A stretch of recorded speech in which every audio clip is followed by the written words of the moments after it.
good, yo? What's going on?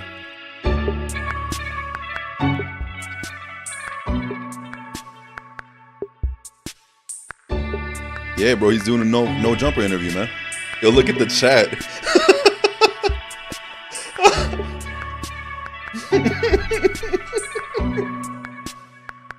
Yo, what the fuck is going on in the chat, bro?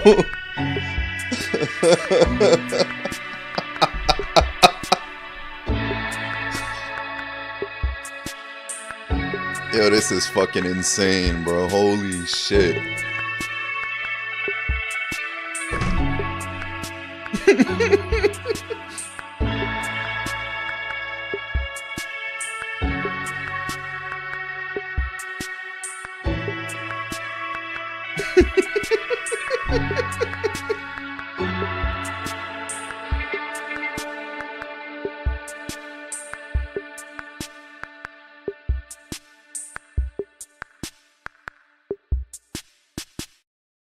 No Jumper, coolest podcast in the world. And today, I'm sitting down with lowtiergod.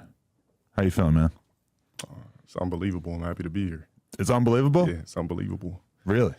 Yeah, I mean, I went from like scrubbing toilets at Goodwill and taking trash off the trucks and selling it to No Jumper. That's crazy. Right, yeah, quite a journey. You got a name that I've just been hearing over and over for the past couple of years. Look at the chat, bro. I finally was like, all right, fine, I'm going to do the YouTube dive and watch like an hour, see what this guy's about. And I was pretty intrigued, and I got kind of deeper and deeper down the rabbit hole. That's what it is. It's a rabbit hole. So if you watch one video, you just... Yo, they even spamming that I'm 5'5", bro. Damn. Like, so what did you see that like made I'm you 5'5" now, bro? Fuck. I saw somebody who... You seem like you have a really hard time not just being yourself. Mm-hmm. And we live in a world where if you want to be an influencer, if you want to be a creator, if you want to be out here doing this whole thing, there's a million examples of people who are trying really, really hard to protect a brand and an identity and to do something that's going to check all the right boxes so they can get the brand deals and so they won't have people making threads about them on Twitter. And you seem I'm like not somebody 5'5", I'll who, tell you that much. You know, has the potential to be this sort of clean-cut creator, but it's just not in you. It's just not who you are, and you just have something to say, and you just, you know. Yeah. They talk a lot about, like, the toxic gamer thing, and I think you sometimes are kind of used as, like, a substitute for that now. But, I mean, you're a young man coming up in this world. Aren't we all a little toxic on that trajectory? I mean, yeah. So the thing about my whole story is I never got into it to be toxic.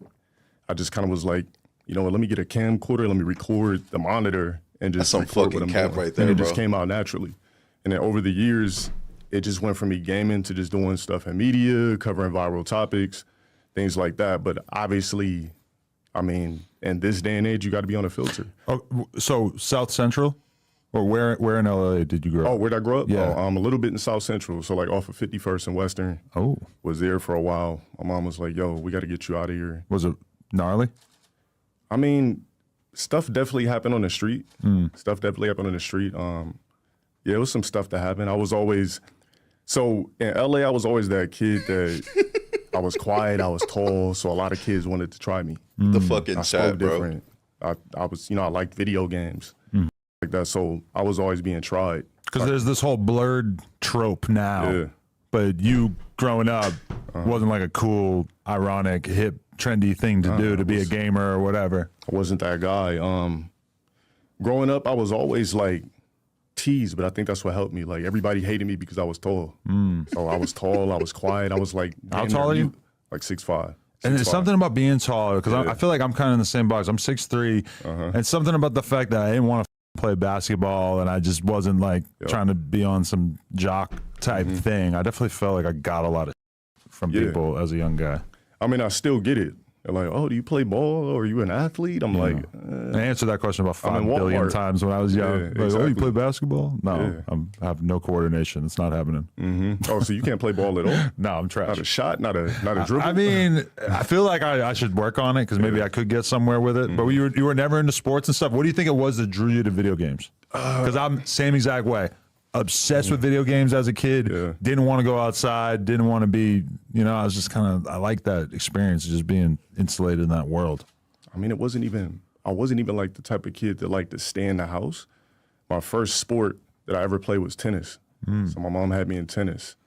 She was a single parent, so she had to take me out of tennis. Then she put me in baseball, so I had to get taken out of baseball. Then I was in basketball, got taken out of basketball. So I always liked sports, but I guess I was too shy to pursue it at that particular time in life. So Yo, it's a whole war going on in the I chat, didn't come bro. out of my shell until Look at the chat.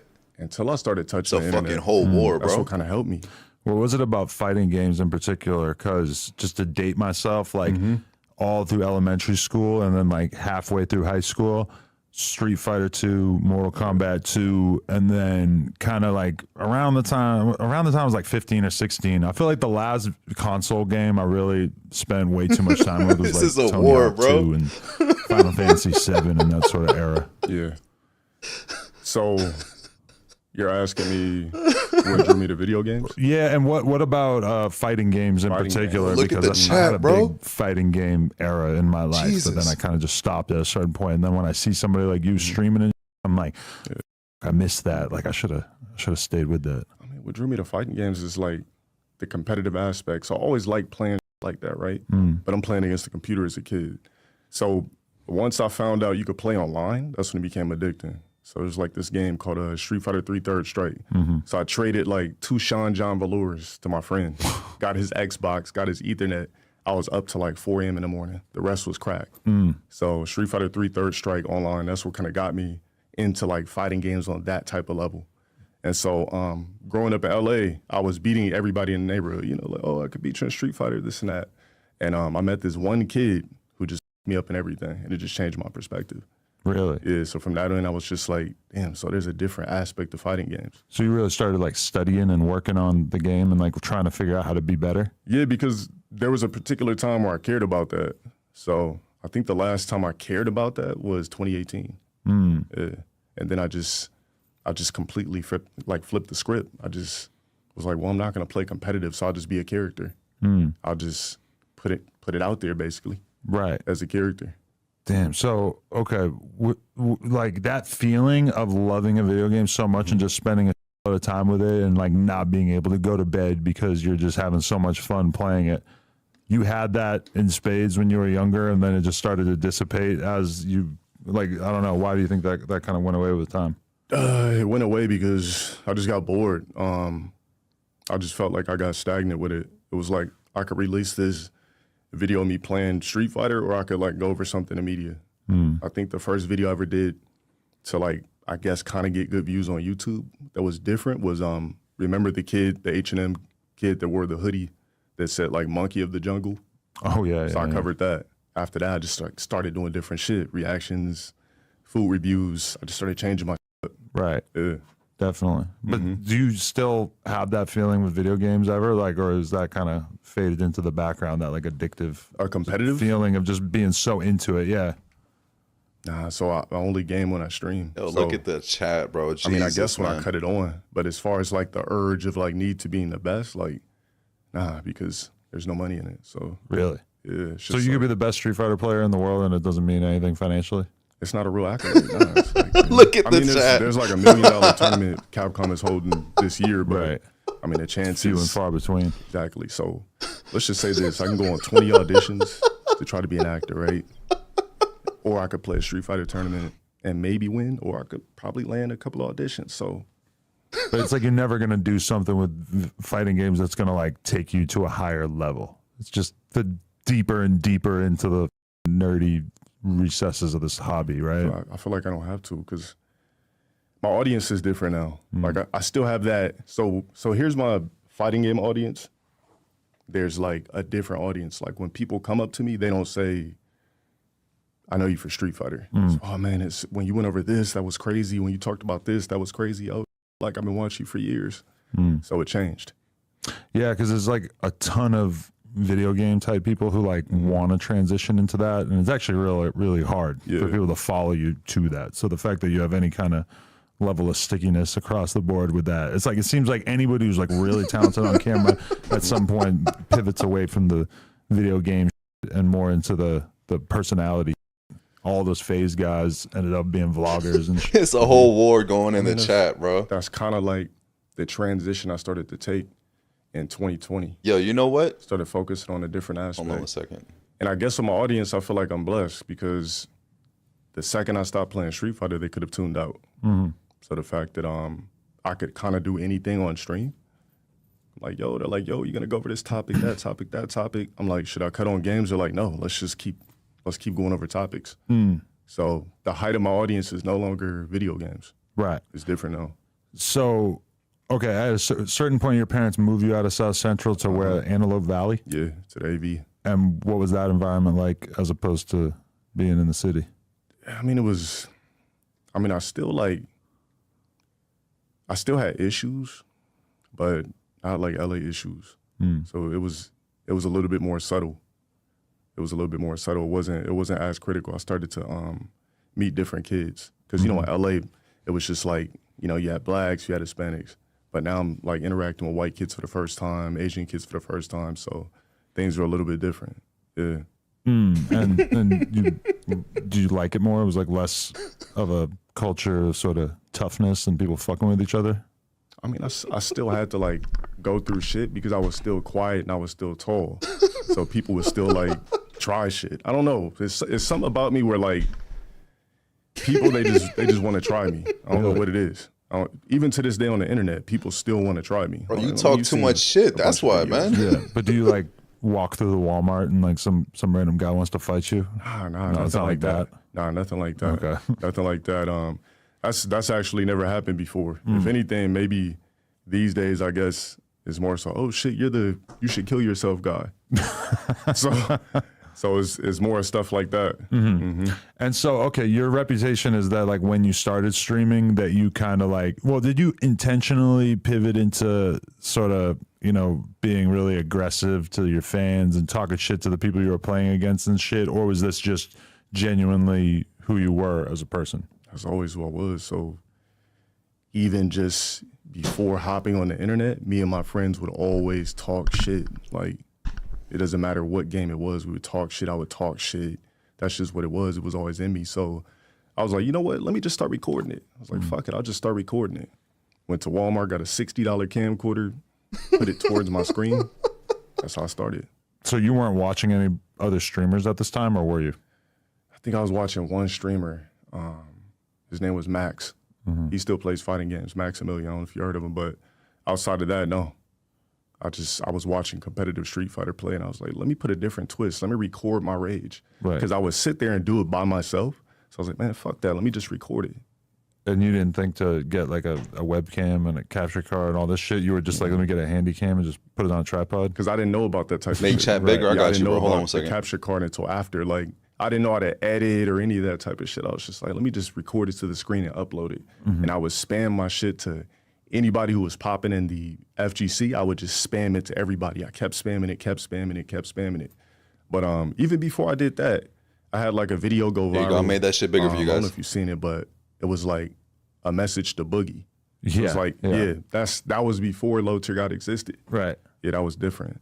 And that got a ton of attention at the Compton, time. Making fun of Boogie is kind of like low. Take a screenshot of that shit. Yeah, like I wouldn't do that shit today. But back then, my friend, he was like, yo, like he kept sending me his videos. I said, yo, if you keep sending me his videos, I'm gonna make a fucking video. Right. So I did that pre-Low Tier God. So that was actually my first video on the internet. Right. Yeah. I mean, hold on. like, I don't know what it is that just sort of infuriates me about him at times. Because I've interviewed him, I've been around him, I was in a group chat with him for a long time, but there's just something about the way that he sort of talks about himself and just sort of downplays himself and just makes himself seem so helpless. I mean, I feel bad for him because he claims he has like no money. He's like fucking bankrupt and stuff, which is crazy because I remember he would always talk about how he was like giving money to these game stores and he was just like giving money away and shit. And I remember thinking like, your financial future is not secure enough for you to just be giving all your fucking money away. What are you thinking? Facts. And so now when I see him talking about being broke, I'm like, maybe I should have verbalized. Yo, look at this shit, bro.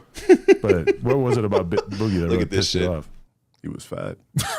So it's like, that's all it was. He just, I don't know, I always had this like, even I got to catch myself today. It's like, I'll catch myself slipping. I'm like, I'll keep thinking like, oh, the fat motherfucker get across the street. Like somebody's fat walking across the street. So I'll catch myself. So yeah, it was just because he was fat. It was nothing else. I was like, stop sending me his fucking videos. He kept sending them. So I was just like, you know what? Let me just write some shit and record it. I mean, there is something that it's not considered polite to talk about or anything, but there is something where when you see somebody who is like nearly immobile because they've allowed themselves to become so fat that it's like you have to basically be lying to yourself to not acknowledge how just sickening that is, and how you as a person who manages to stay in relatively good shape, you just kind of look at him and you're like, what the fuck are you doing, bro? Like, how did you do this to yourself? Yeah, how did it get there? So, yeah, I mean, I watch 600-pound, my 600-pound life with my audience sometimes. Right. And we'll just be sitting there watching them eat like 5-6 pizzas. And I'm like, how the fuck did it get there? So I'm like narrating 600-pound life. So yeah, I mean, I could kind of go kind of anywhere these days. They timed you, bro? Right. They're fucking timing people right now? If I don't want to. Right. Yeah. But so, okay, when like you start to get this like reputation for basically being this troll / like angry person. What was it? Would you say that it's just like the fact that you're kind of like incentivized to just be that really raw version of yourself? Yeah, I think it's because the thing was like the shit that I would say, I never planned it. So it's just more like, I guess it came out as natural. You know when some people try to fake go viral? I never tried to do that. I would say shit going about my day, and the next thing you know, like, especially 2020, that's when everything started coming back. I'm like, damn, I don't even remember saying that. And then it just came back. But yo, look at the chat, bro. I wasn't just like, you know what, let me write down my fucking jokes. You guys going in. I'm gonna say this, I'm gonna do this to your mom, this, that. I never did that. Right. Yeah, just KT Cuckdale. real angry because I couldn't control it back then. I was always a Do I hothead, sleep? so, Nah, bro. Yeah, now I can control it. have no fucking so sleep, man. Things are different. How'd you learn that control? Shit. I really just started to ask myself, was it worth it?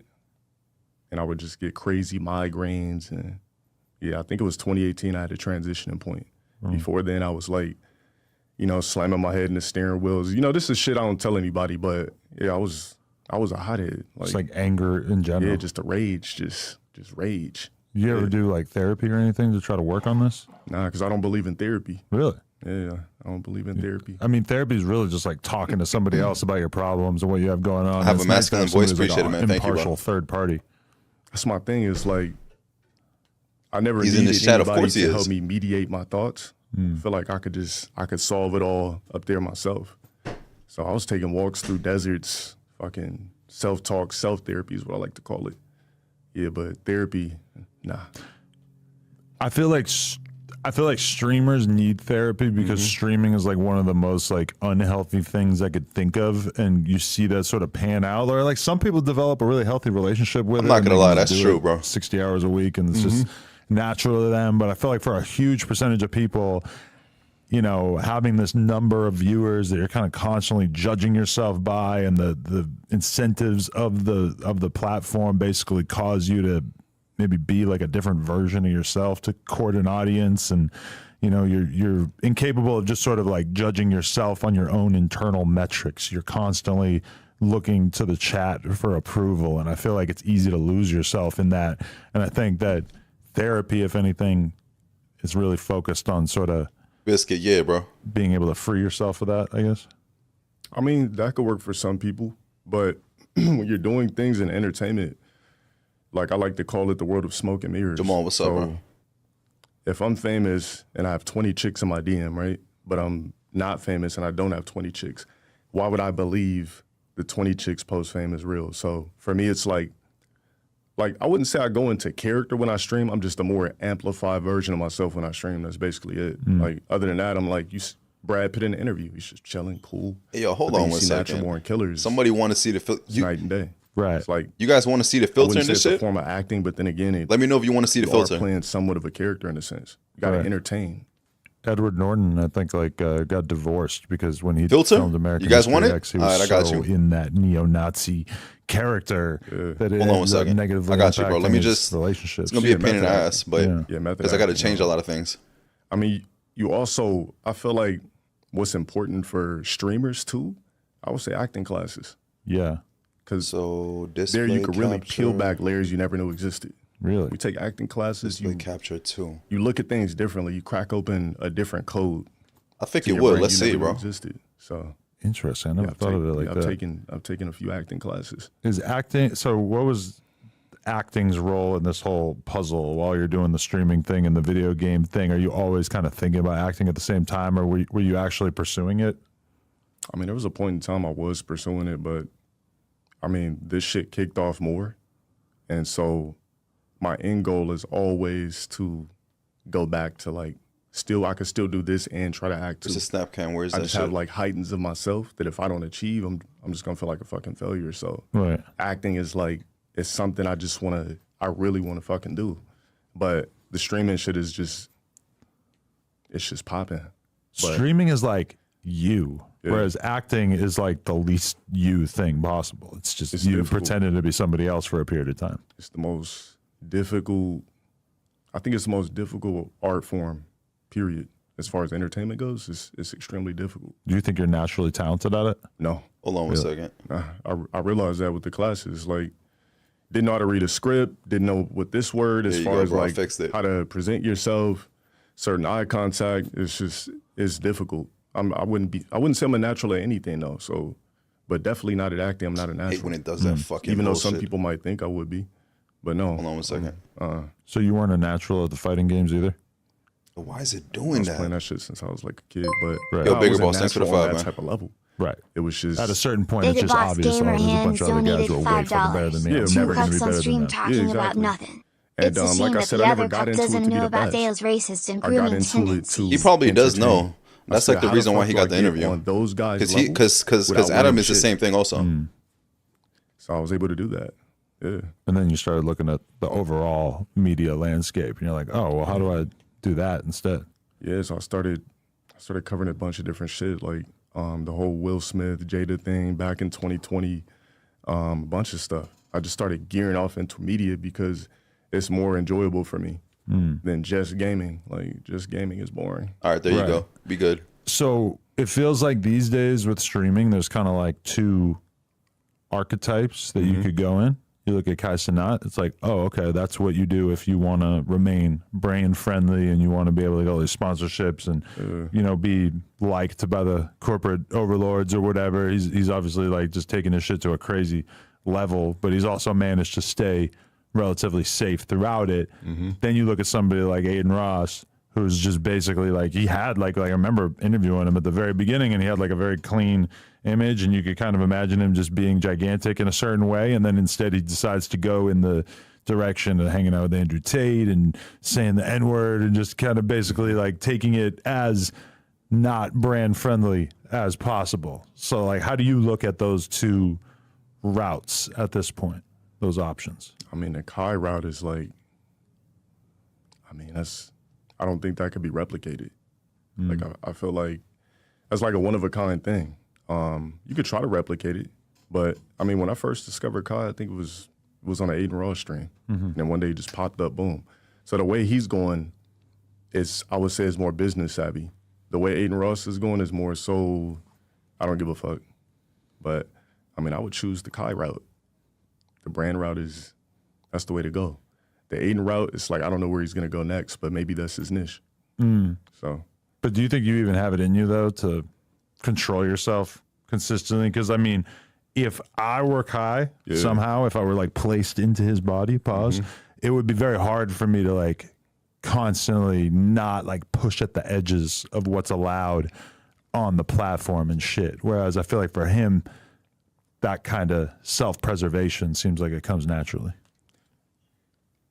I feel like, you know, some people, they're natural at personal speaking. Some people are not. Everything is a skill. So I think what Kai does is like, I think he's a natural.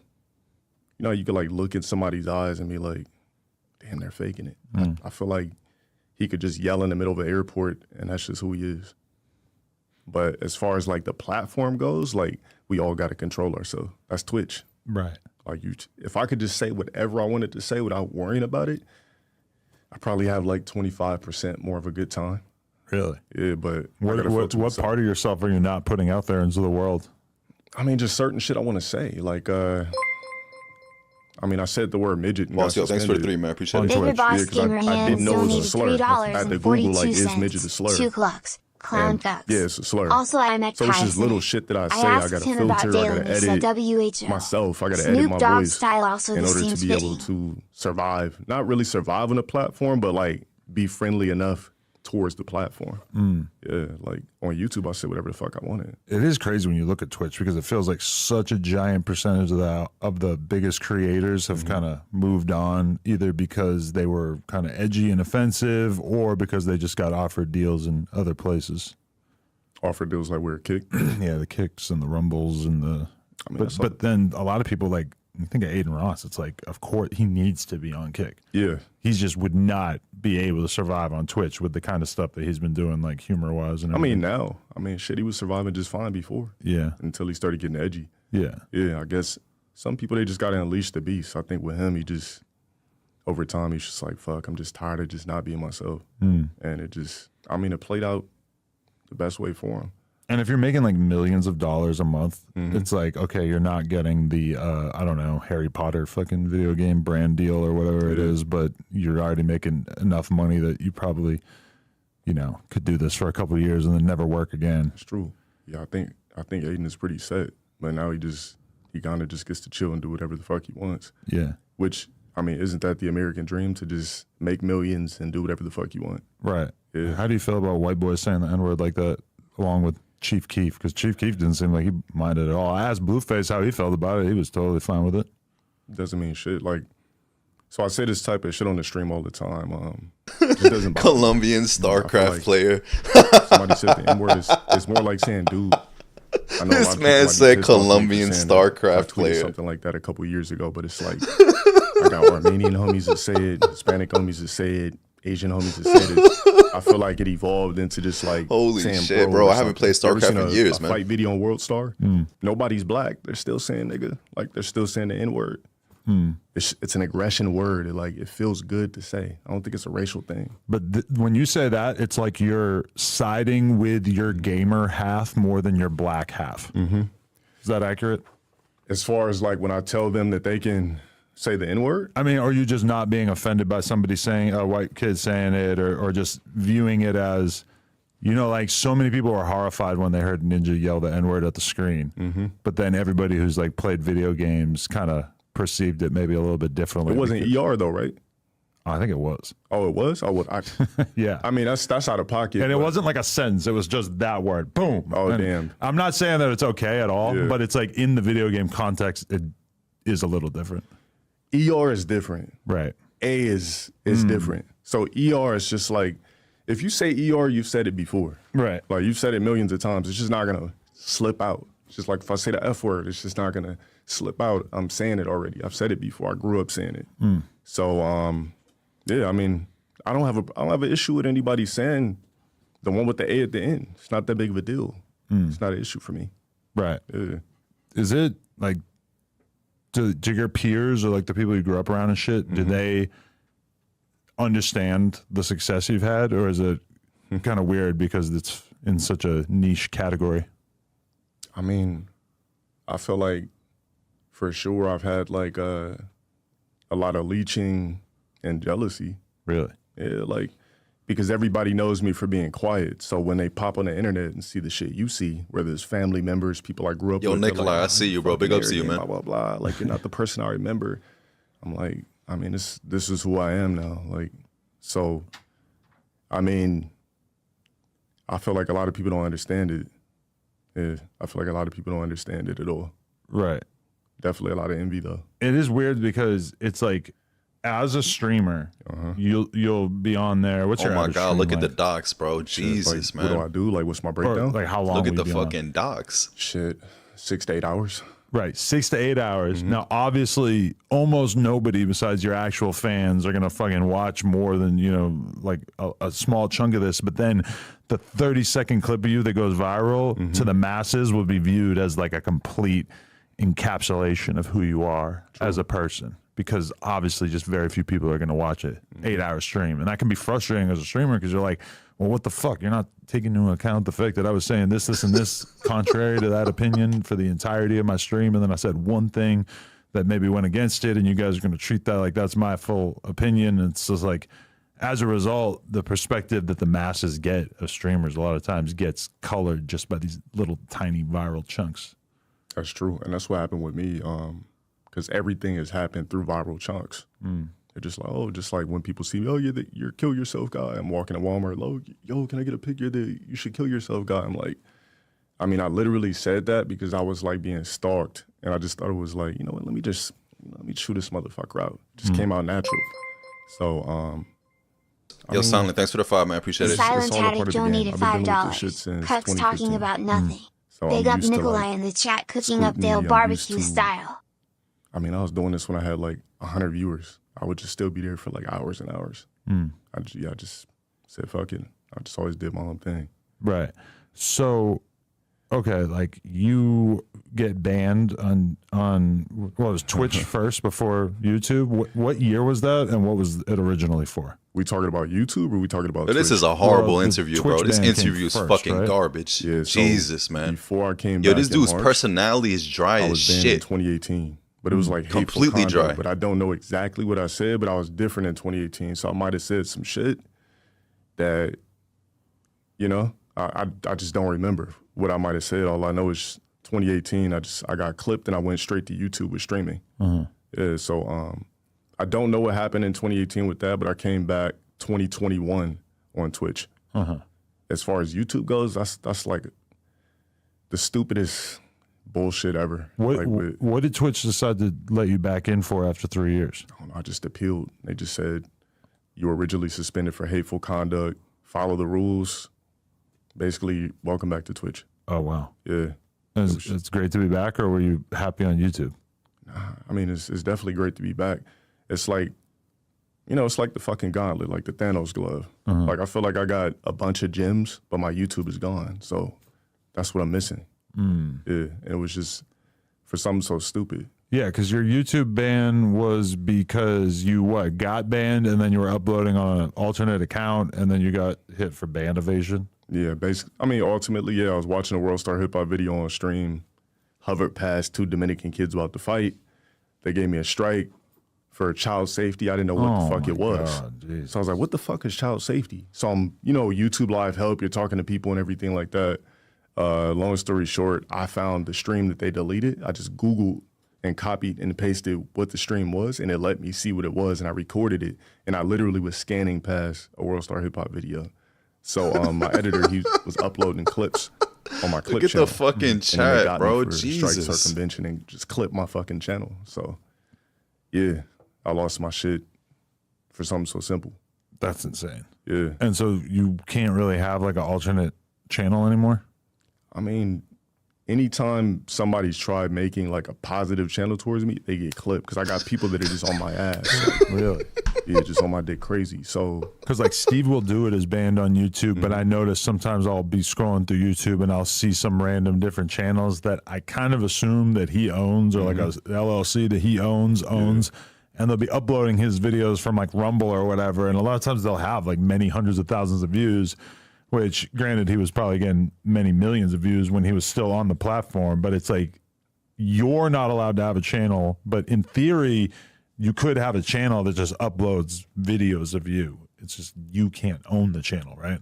I mean, yeah, if I was somebody else, I just feel like But you have people on your ass, yeah. Yeah, exactly. So if there's something that's positive on the internet, Mexican on YouTube mechanic. especially, they'll just flock to it and mass flag it. And the internet is like a bot system. So if you spam it enough, the shit just might work. So with me, I feel like I'm the only person that just, you know, can't have like a cloaked channel. So I don't know. Maybe it's been a while. Maybe I can. I don't know. Do you feel like you have like a real little army, a little league of people that are like dead set on taking you down, whatever you do online? Because that's one thing your man Boogie 298 definitely has. I mean, yeah, that's been my life since 2015. Right. Yeah, I just got, I don't know, it's because I'm cute. As a guy, why would you care what the fuck I'm doing, you know? But it's a whole discord of people that are just after me, which is just weird. Because if you don't know me, why do you care? Do you ever look at it? You just hear about it? I mean, I've seen it and shit. I've looked, but I still can't process, like, why the fuck do you care so much? Really? Yo, Trevor, bro, you like, here? I mean, it's been my life since 2015. It's just something I just learned how to deal with. If any of the people in that Discord were watching, what would you want to say to them? Keep watching. It's just that simple. You wouldn't want to discourage them. Try to ask them to like maybe, hey, cut it out, buddy. That's not what I do. Like, keep watching, keep posting.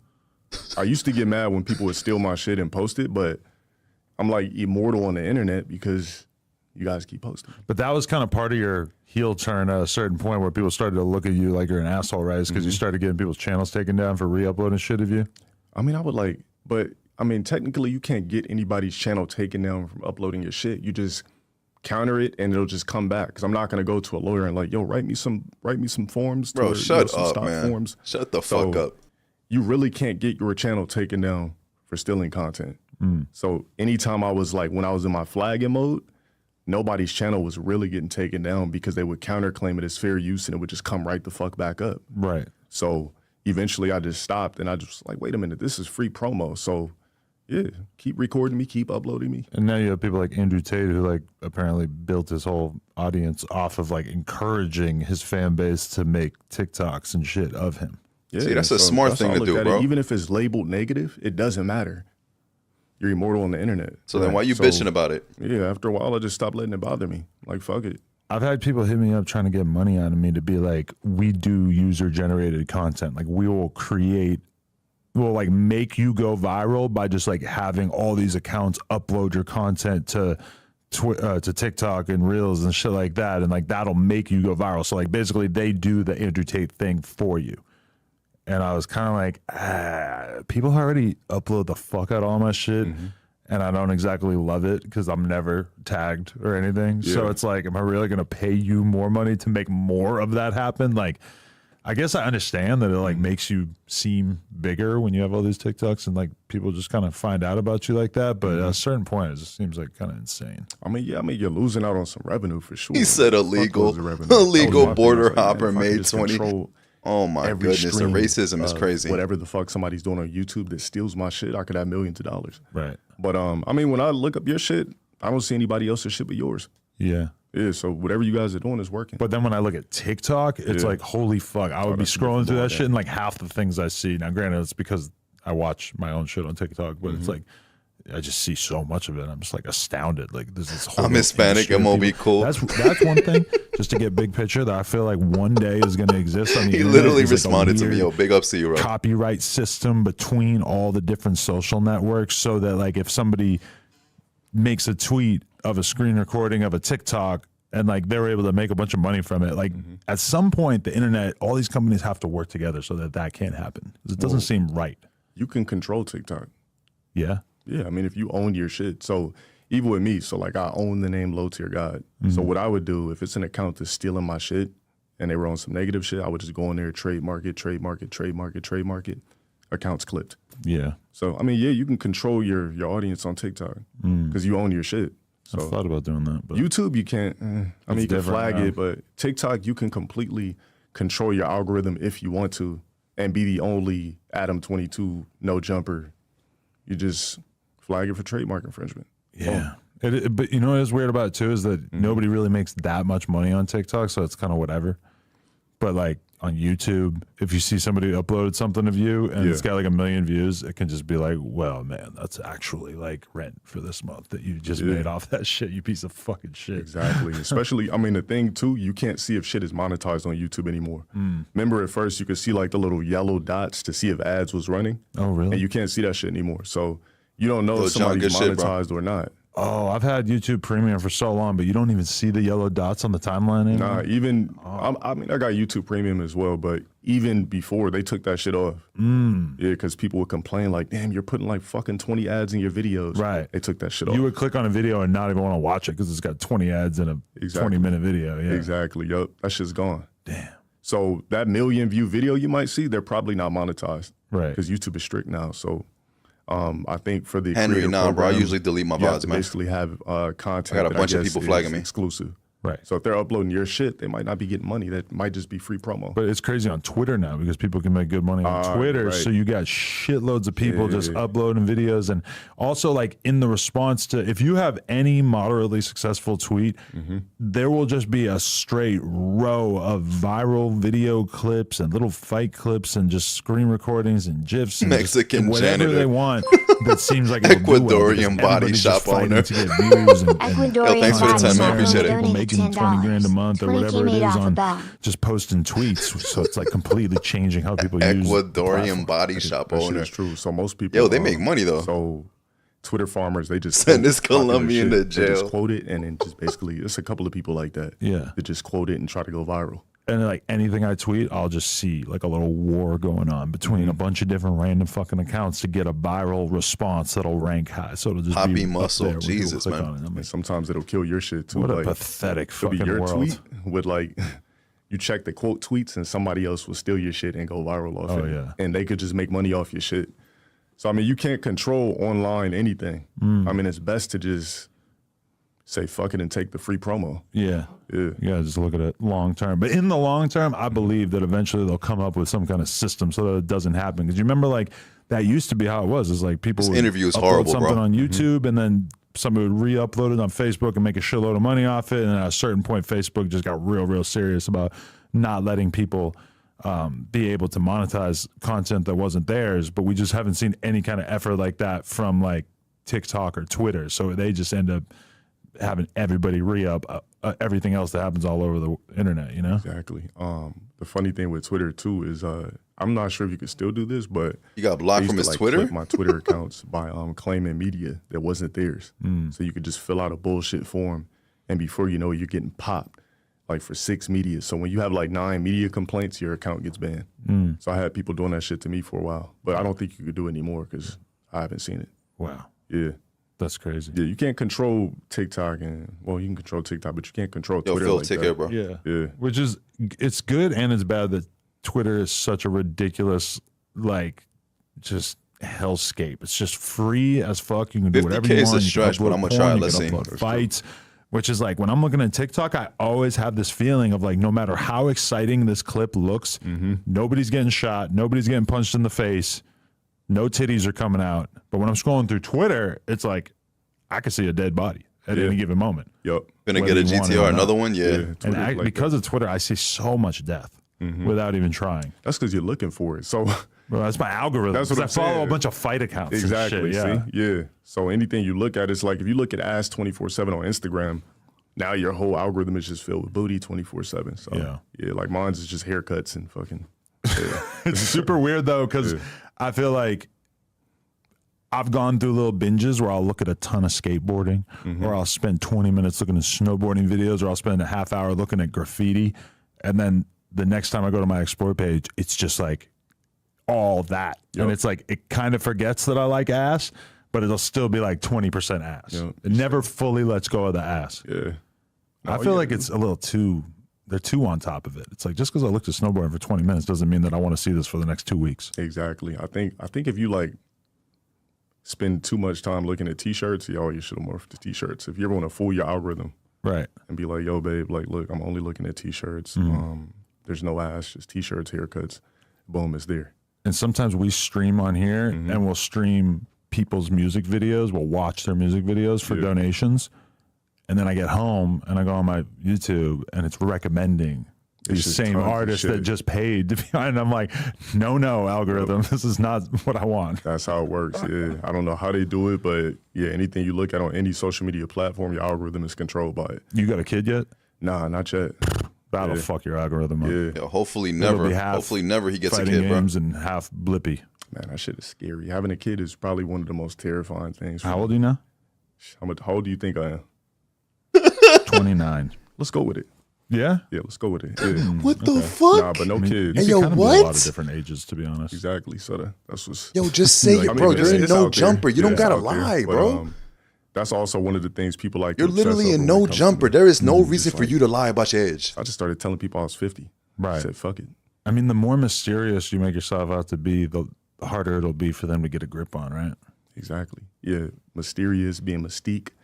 That's what keeps you like in the light if I tell you everything, then you're just like, okay, well, I'm bored of this guy. Because as a streamer, as a content creator, as a YouTuber or whatever, where you basically are just putting yourself on camera for hours and hours and hours a day. Oreo you pill, don't bro. have the privilege of getting to Get be the fuck out of here. Playboy Cardi, who's go ahead ducked off, mysterious, ban you for that shit. Weird. You don't really like it to literally hear him just talk. expose You never yourself. heard him talk for 10 minutes straight. Nowhere near his age, bro. I'm old, but I'm not his age. To just stand there looking like a bat with the tight jeans and the weird expensive coat.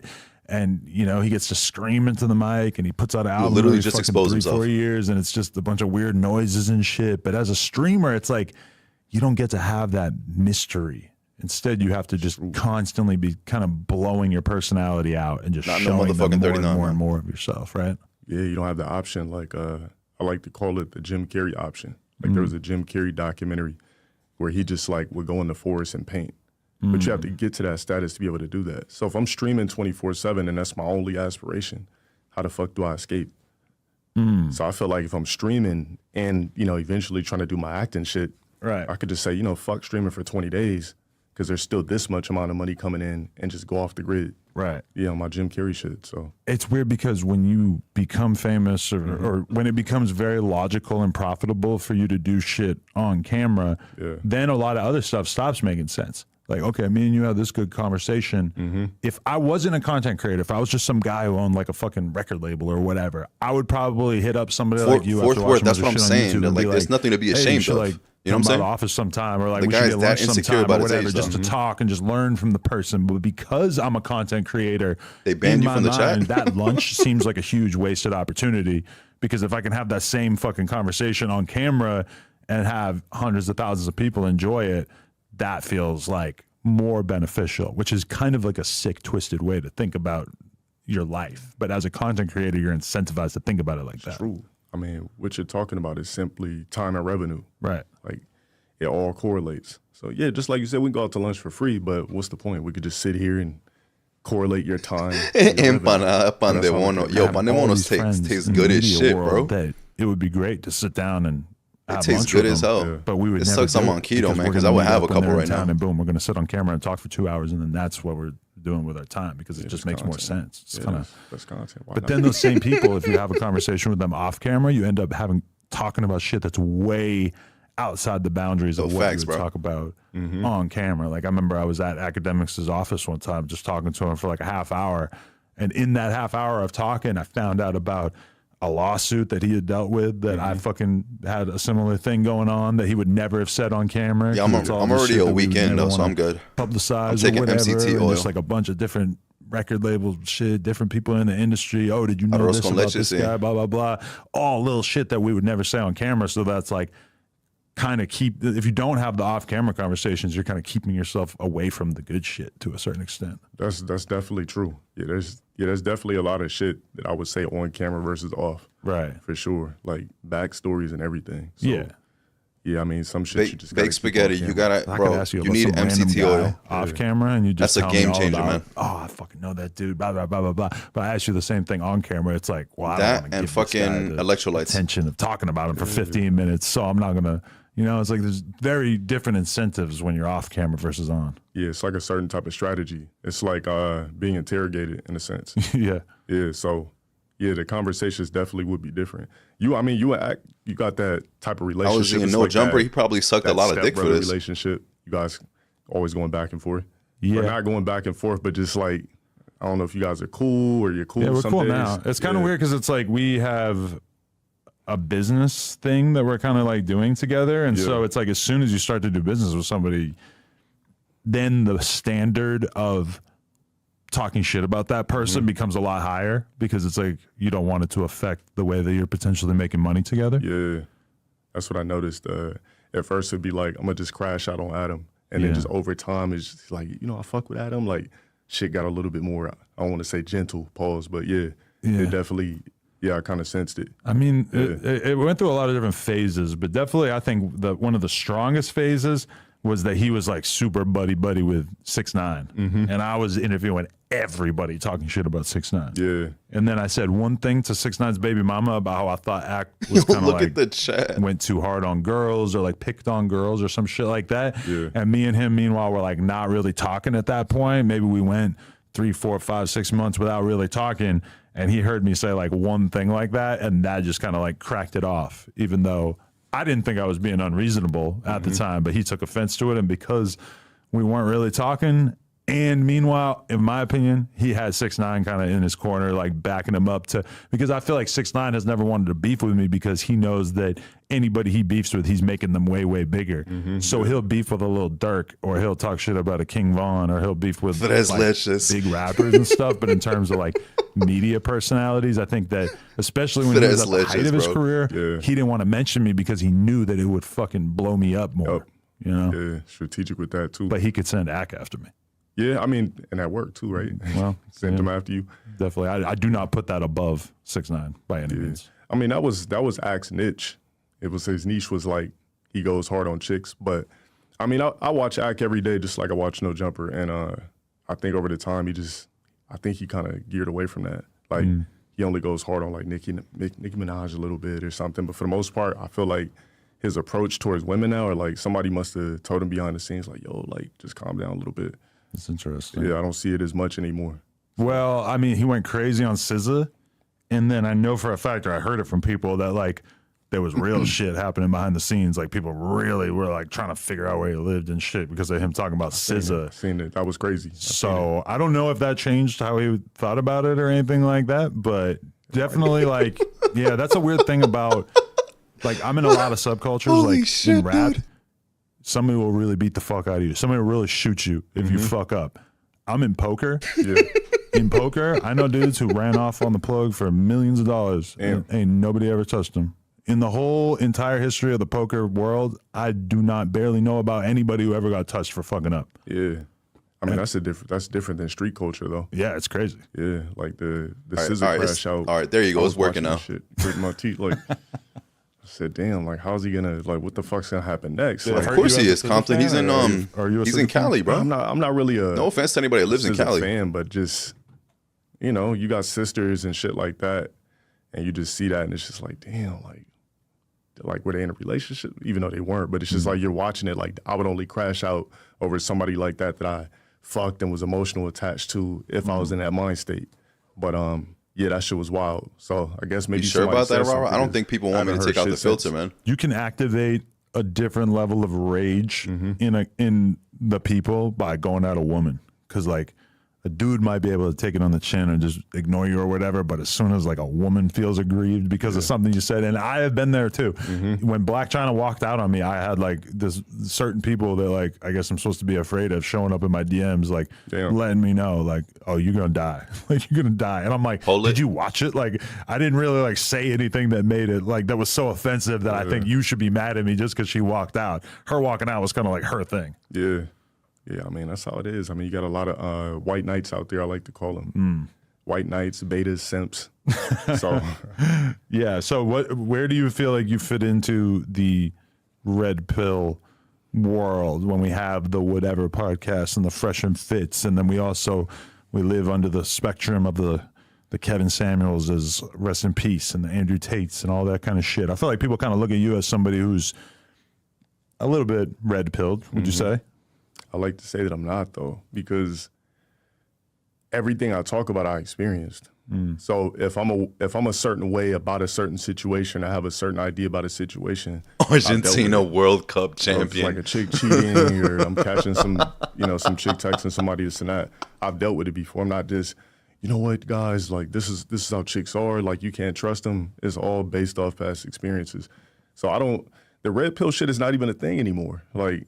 You're taking the Sneeko line, saying it's over? Nah, like I never been about that red pill shit like that, because I just feel like it's unrealistic. Oh my! So if I'm working at Walmart, how can I be red pill?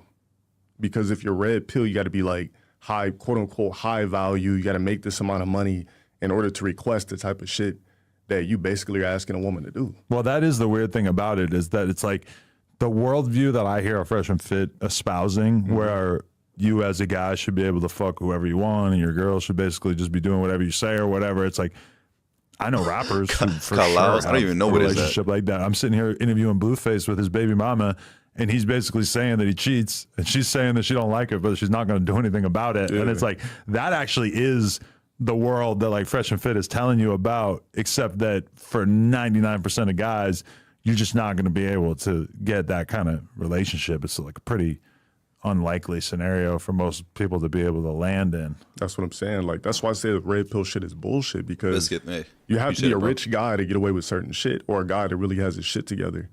Like, if I don't want to say any names, but there's certain celebrities that had side babies. But if they weren't in that position with their wives who stayed with them, absolutely not.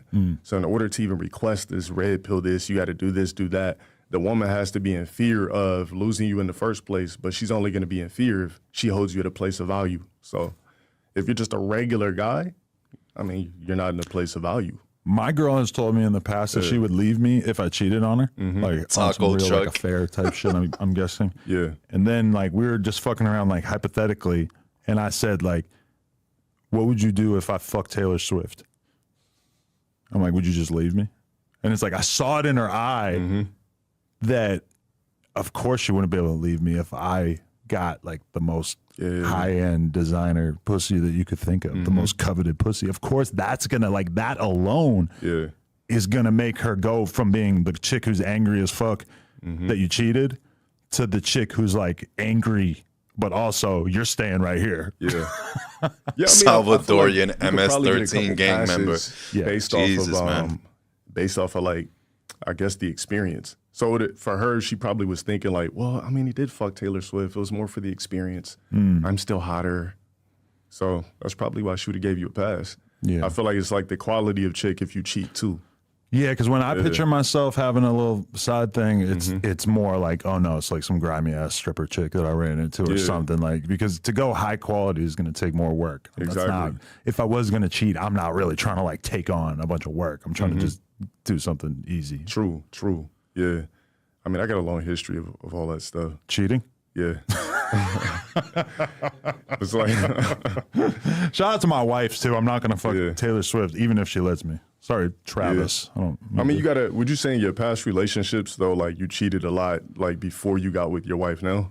Yeah, and I cheated on her for the first couple of years too, before I kind of got my shit together and started to appreciate what I had, you know. Exactly. That's what happens. Like, in order to get past that, I feel like you gotta Izzy, that's funny burn as hell. out your central nervous system when it comes to pussy. Like, if you don't I like that, yes. fuck a lot of chicks, how do you defeat temptation? Like, always tell people you gotta fuck at least. Say a man should have at least 50 bodies before he gets married. I agree. I think 50 sounds like a pretty solid number. Like, because these two dudes are dumbasses, a lot bro. of dudes, like, I feel like, man, look at me and be like, oh, like you and your chick, like, we're both doing good in life, and you got together and created a bond, and then you guys have a business together, and you do all this shit. And like, obviously, the porn thing makes it a little weird. The silent addict donated $3.42. Something to be admired, and I agree. That is something dope. But if you're 21 and you don't have any life experience, like I have friends who got into a relationship when they were 18, 19, 20, and got married. And it's like, I remember just watching it and being like, fuck no, that is not going to work. There's no way that's going to work. And then it didn't work because they had no fucking life experience. And the truth is that the girl that they married, to me, would have been a girl that I hung out with for a week when I was 20. And then I fucked her, and I learned a little bit about what I liked and what I didn't like. And then I moved on to a different chick and kind of got that Bolivian tire thief. You also morph into like, you ever been with your girl and like you're walking somewhere and you see this like 50, 60-year-old guy just like, those are the guys that was your friends that was 18 that got married. They don't have experience. So, and they're just horny as fuck. Yeah, you're just going to get old and get thirsty, basically. Yeah. So I feel like every guy should, before they take that leap, should definitely have like 50 bodies and up. Narcotraficante. By then you're used to the pussy. Pussy's no longer a temptation. And you'll see like a 50-year-old dude in like a full Gucci tracksuit in Vegas or whatever, just being the like thirstiest, just piece of shit. And it's like, that's a dude who never got pussy when they're young, and now they're old enough to afford a Gucci tracksuit to at least act rich. Probably not actually rich, but they definitely can like kind of wear the Gucci tracksuit. This is some really degenerate shit, bro. Tracksuit, and they're out here just like really trying to project wealth, because they kind of missed out on being able to get pussy off being young and handsome and, you know, cool. That's the issue. Gotta fuck 50 chicks and up. Gotta get out there, experience. You have to cheat. You also gotta get cheated on. Like, I feel like every dude has to experience like adversity when it comes to chicks. Like if you're like, if you're fucking like 40 and you get your heart broken, you're gonna want to commit suicide. Like, but if you're like 20, you know, like 18, 19, 20, the first couple heartbreaks, they hit different. But once you get like 25 and a chick's playing games, it's no longer an issue. A huge formative thing for me when I was young, or not young, but when I was 27 or whatever, was that I had this girl that I was pretty nuts over for like 3 months, and she left me for a dude who was famous and had way more money than me. Yeah. And that completely, like, it made me depressed, but it also like completely made me reconsider where I was at in my life and what I needed to do in order to like become a more high value male. She's still with that guy? Or you don't know? No. I see? think he is a low-key gay dude now, but That's what I'm saying, man. she ended up having a baby with some random fucking guy. She's Yeah. like, I bet you she's checking her social media every day. Like, damn, I could have been fucking with Adam. Like, I don't know though. I feel like her hatred of me might persevere through the success and whatnot. Yeah, I mean, I think the hatred might be like, pretty sure if you gave her a call, if you were single, she'd be like, you know what? Yeah, let's have lunch. Maybe, but Yeah. I don't know. When I look at myself and I'm like, am I toxic? And I think about the fact that out of all my girlfriends over the years, that like most of them have me blocked. Every relationship I ever had was toxic. Like, because I have a smart mouth and, you know, either I was caught cheating or, so every actual relationship that I've had was a disaster. Right. Yeah, so I said, the next relationship, I'm not gonna label it a relationship. I'm just gonna take this shit day by day. And if we make it to the finish line, we do. Yeah, I could think of two. The girl that I lost my virginity to in high school and another girl from Oregon that I dated when I was 23 or some shit. Both of them in the last year, we've sent pictures of our kids back and forth and had nice little conversations, which is two girls out of a lifetime of dating girls. It's not that bad, right? Nah, it's not that bad at all. Okay, so one of the things that I always try to use against you is Fatal, thanks for the 5, man. Appreciate it, bro. There was Much a love. clip of you kind of Fatal screaming Paradox on your, donated $5. yelling at your Dale, girlfriend really at the just time be and telling her to happy. get out, Dude is get about off to be stream, 40. etc. What No was the woman, context of no that? kid sitting next to a And guy how do you whose view wife that got now, BBC years on later? camera for the world to see. The context, that was when I was in my Yeah, video game shit. So two degenerates she used to just come in here and in turn one shit podcast, off. bro. Because I would be streaming for hours, but I wasn't making any money. So she would just come in there or she would come and annoy me. But I think the clip you're talking about is when we were like sitting there and she was just like laughing. So she used to get a kick out of like me getting angry. Because we were like basically the same person. Like her birthday was the day after mine. Like we basically were like the same person, but she was like the only chick that knew how to get under my skin. So I don't know, I guess I don't even remember what I said. Like, what was I just talking shit or? You were just like kind of yelling at her, telling her to like, get off screen or like. I'm not gonna lie, Titan. And she seemed a little like facts. What are you bewildered saying? by it. Like she was sort of taken aback. So people, I think, kind of ran with that. Yeah, they definitely ran with that. It wasn't how it looked. It was more so just I was still in my hothead phase too. So I was just like, yeah, I think I remembered. I was like, get the fuck out of my establishment, like, get the fuck out of here. Yeah, I do remember because who the fuck says get the fuck out of my establishment? Right. So yeah, that was back when I was on my hothead shit. But I mean, we were on some toxic shit. Like, yeah. Like how do you view relationships and whatnot? Are you single right now? I mean, technically, because, you know, I'm not under contract. I mean, so you've got girls in your life, but you're not formally monogamous with one. I mean, as far as like monogamy is more so, to me, it's contracted. Like if I'm married, then it's contracted. But as far as like, you know, if I'm dealing with anybody or anything like that, like, yeah. Like, yeah, but as far as like me labeling shit a relationship, to me, that's bad luck. I broke too many mirrors. Like, yeah. Do you, like, if you're going to be in a relationship with a girl, how do you usually end up meeting through your community, Paraguayan. through online, and these girls who like kind of see Paraguayan you on construction Twitch or worker, whatever, or do you Jesus, have an man. actual social life offline? I couldn't fuck with a chick like that. Definitely a social life offline. I would say 90% of women that I met, like trolling 2018 aside, up, this have is been through horrible. Social media as far as like a dating You know app what I'm or saying? something, but I don't fuck with apps. This is anymore. horrible. This is a Yeah, I don't horrible fuck with ass apps anymore. fucking It's not worth it. I just felt too interview thirsty. right I was now. like, yeah, like why this am I dude doing that? outside of raging, he's I not uninstalled like he's apps a not long interesting. time ago. Probably like 3 years ago, I stopped fucking with apps. Right. Yeah, so He's just a basic Cali dude. definitely got Like a social life. A streamer. I mean, a chick's gonna understand me, but they might watch what I say and get annoyed off things that I say. Right. Which has happened in the past. I've had chicks completely try to curve me based off what they see when they see on Instagram. They're seeing a reel of me saying this and that, talking about pH levels, this and that. They're not fucking with it. Really? So it takes a special type of woman to be able to understand me and deal with what I do. So the same misogyny that wins you fans can be to your detriment. Absolutely. Yeah, like, that's why I kind of toned down my shit too, because I used to go real hard with the, like, you know, the hard on thoughts movement. And I was just like, you know what? Let me try to win over some of the female fan base. Like, I'm not really angry. It's not really that big of a deal. Let me open up my demographics, crack open my analytics, try to get some women in here that really don't look at me as a misogynist. I've had chicks tell me, like, you're a beautiful man, but you're just an ugly ass person. So, wow. Yeah, just based off looking at my Instagram. I mean, damn, I don't see that, but hey.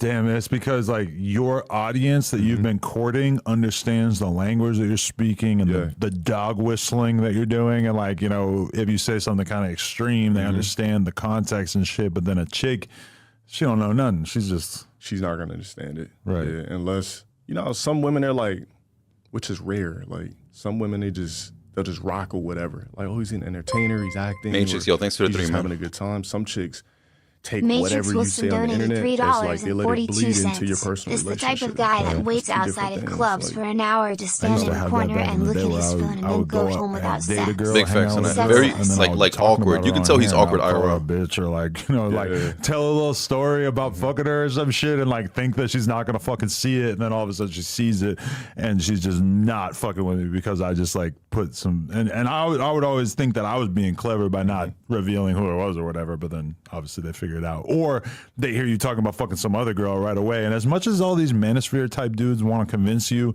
that once you're a high value male, that girls are just going to let you fuck everyone, whatever, it's like, in reality, a lot of girls want to feel kind of special. And if they realize that you're down to just fuck whoever and that you are fucking whoever, I mean, that's probably going to be kind of detrimental to what you're doing.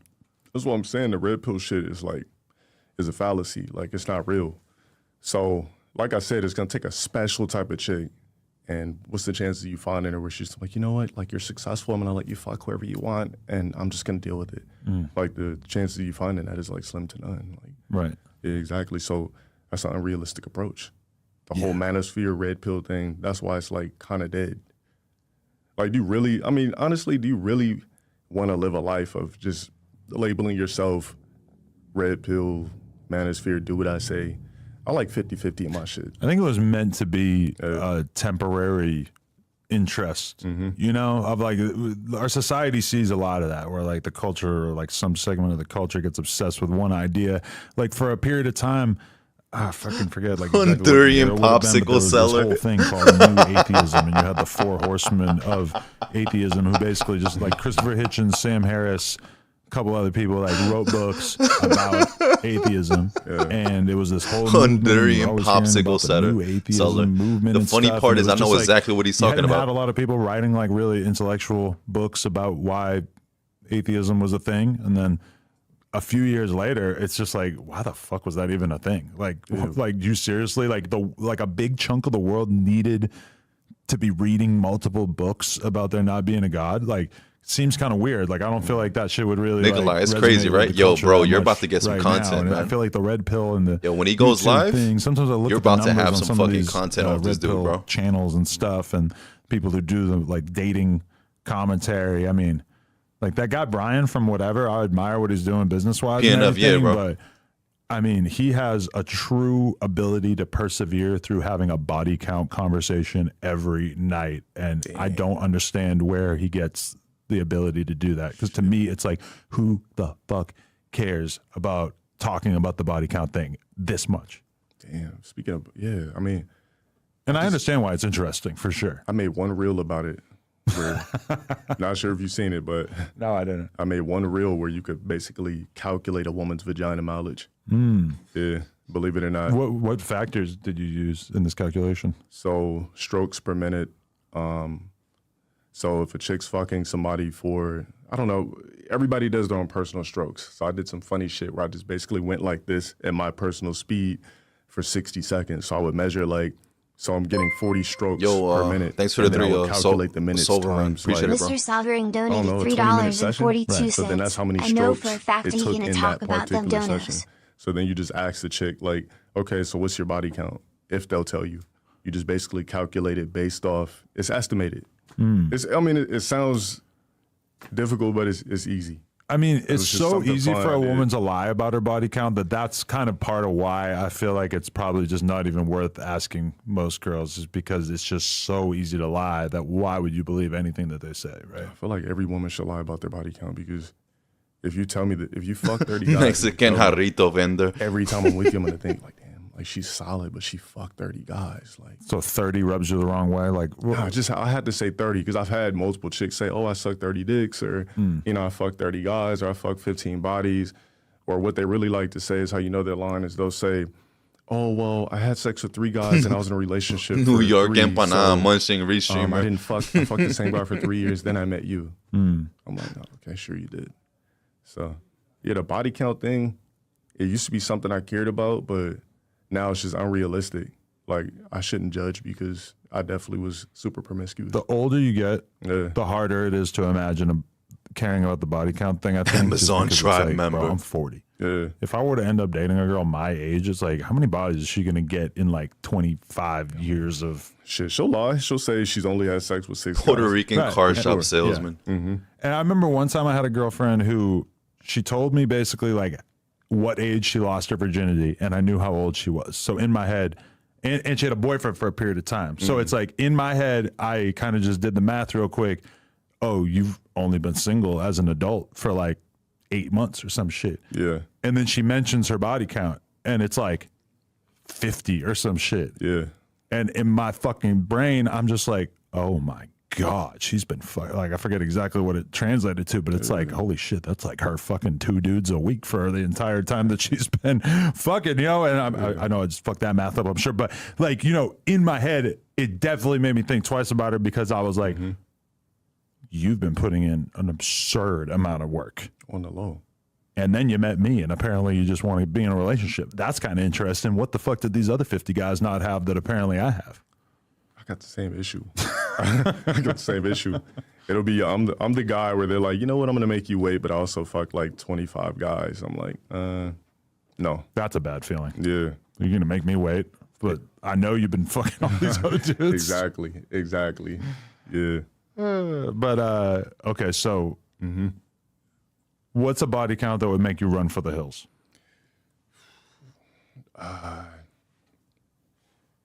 All right, so there's a special way to answer this question. So I don't think there's any body count that would make me run for the hills. It's if she had a threesome or not with 2 guys. Really? You could fuck 200 guys. You had a threesome with 2 guys, it's done.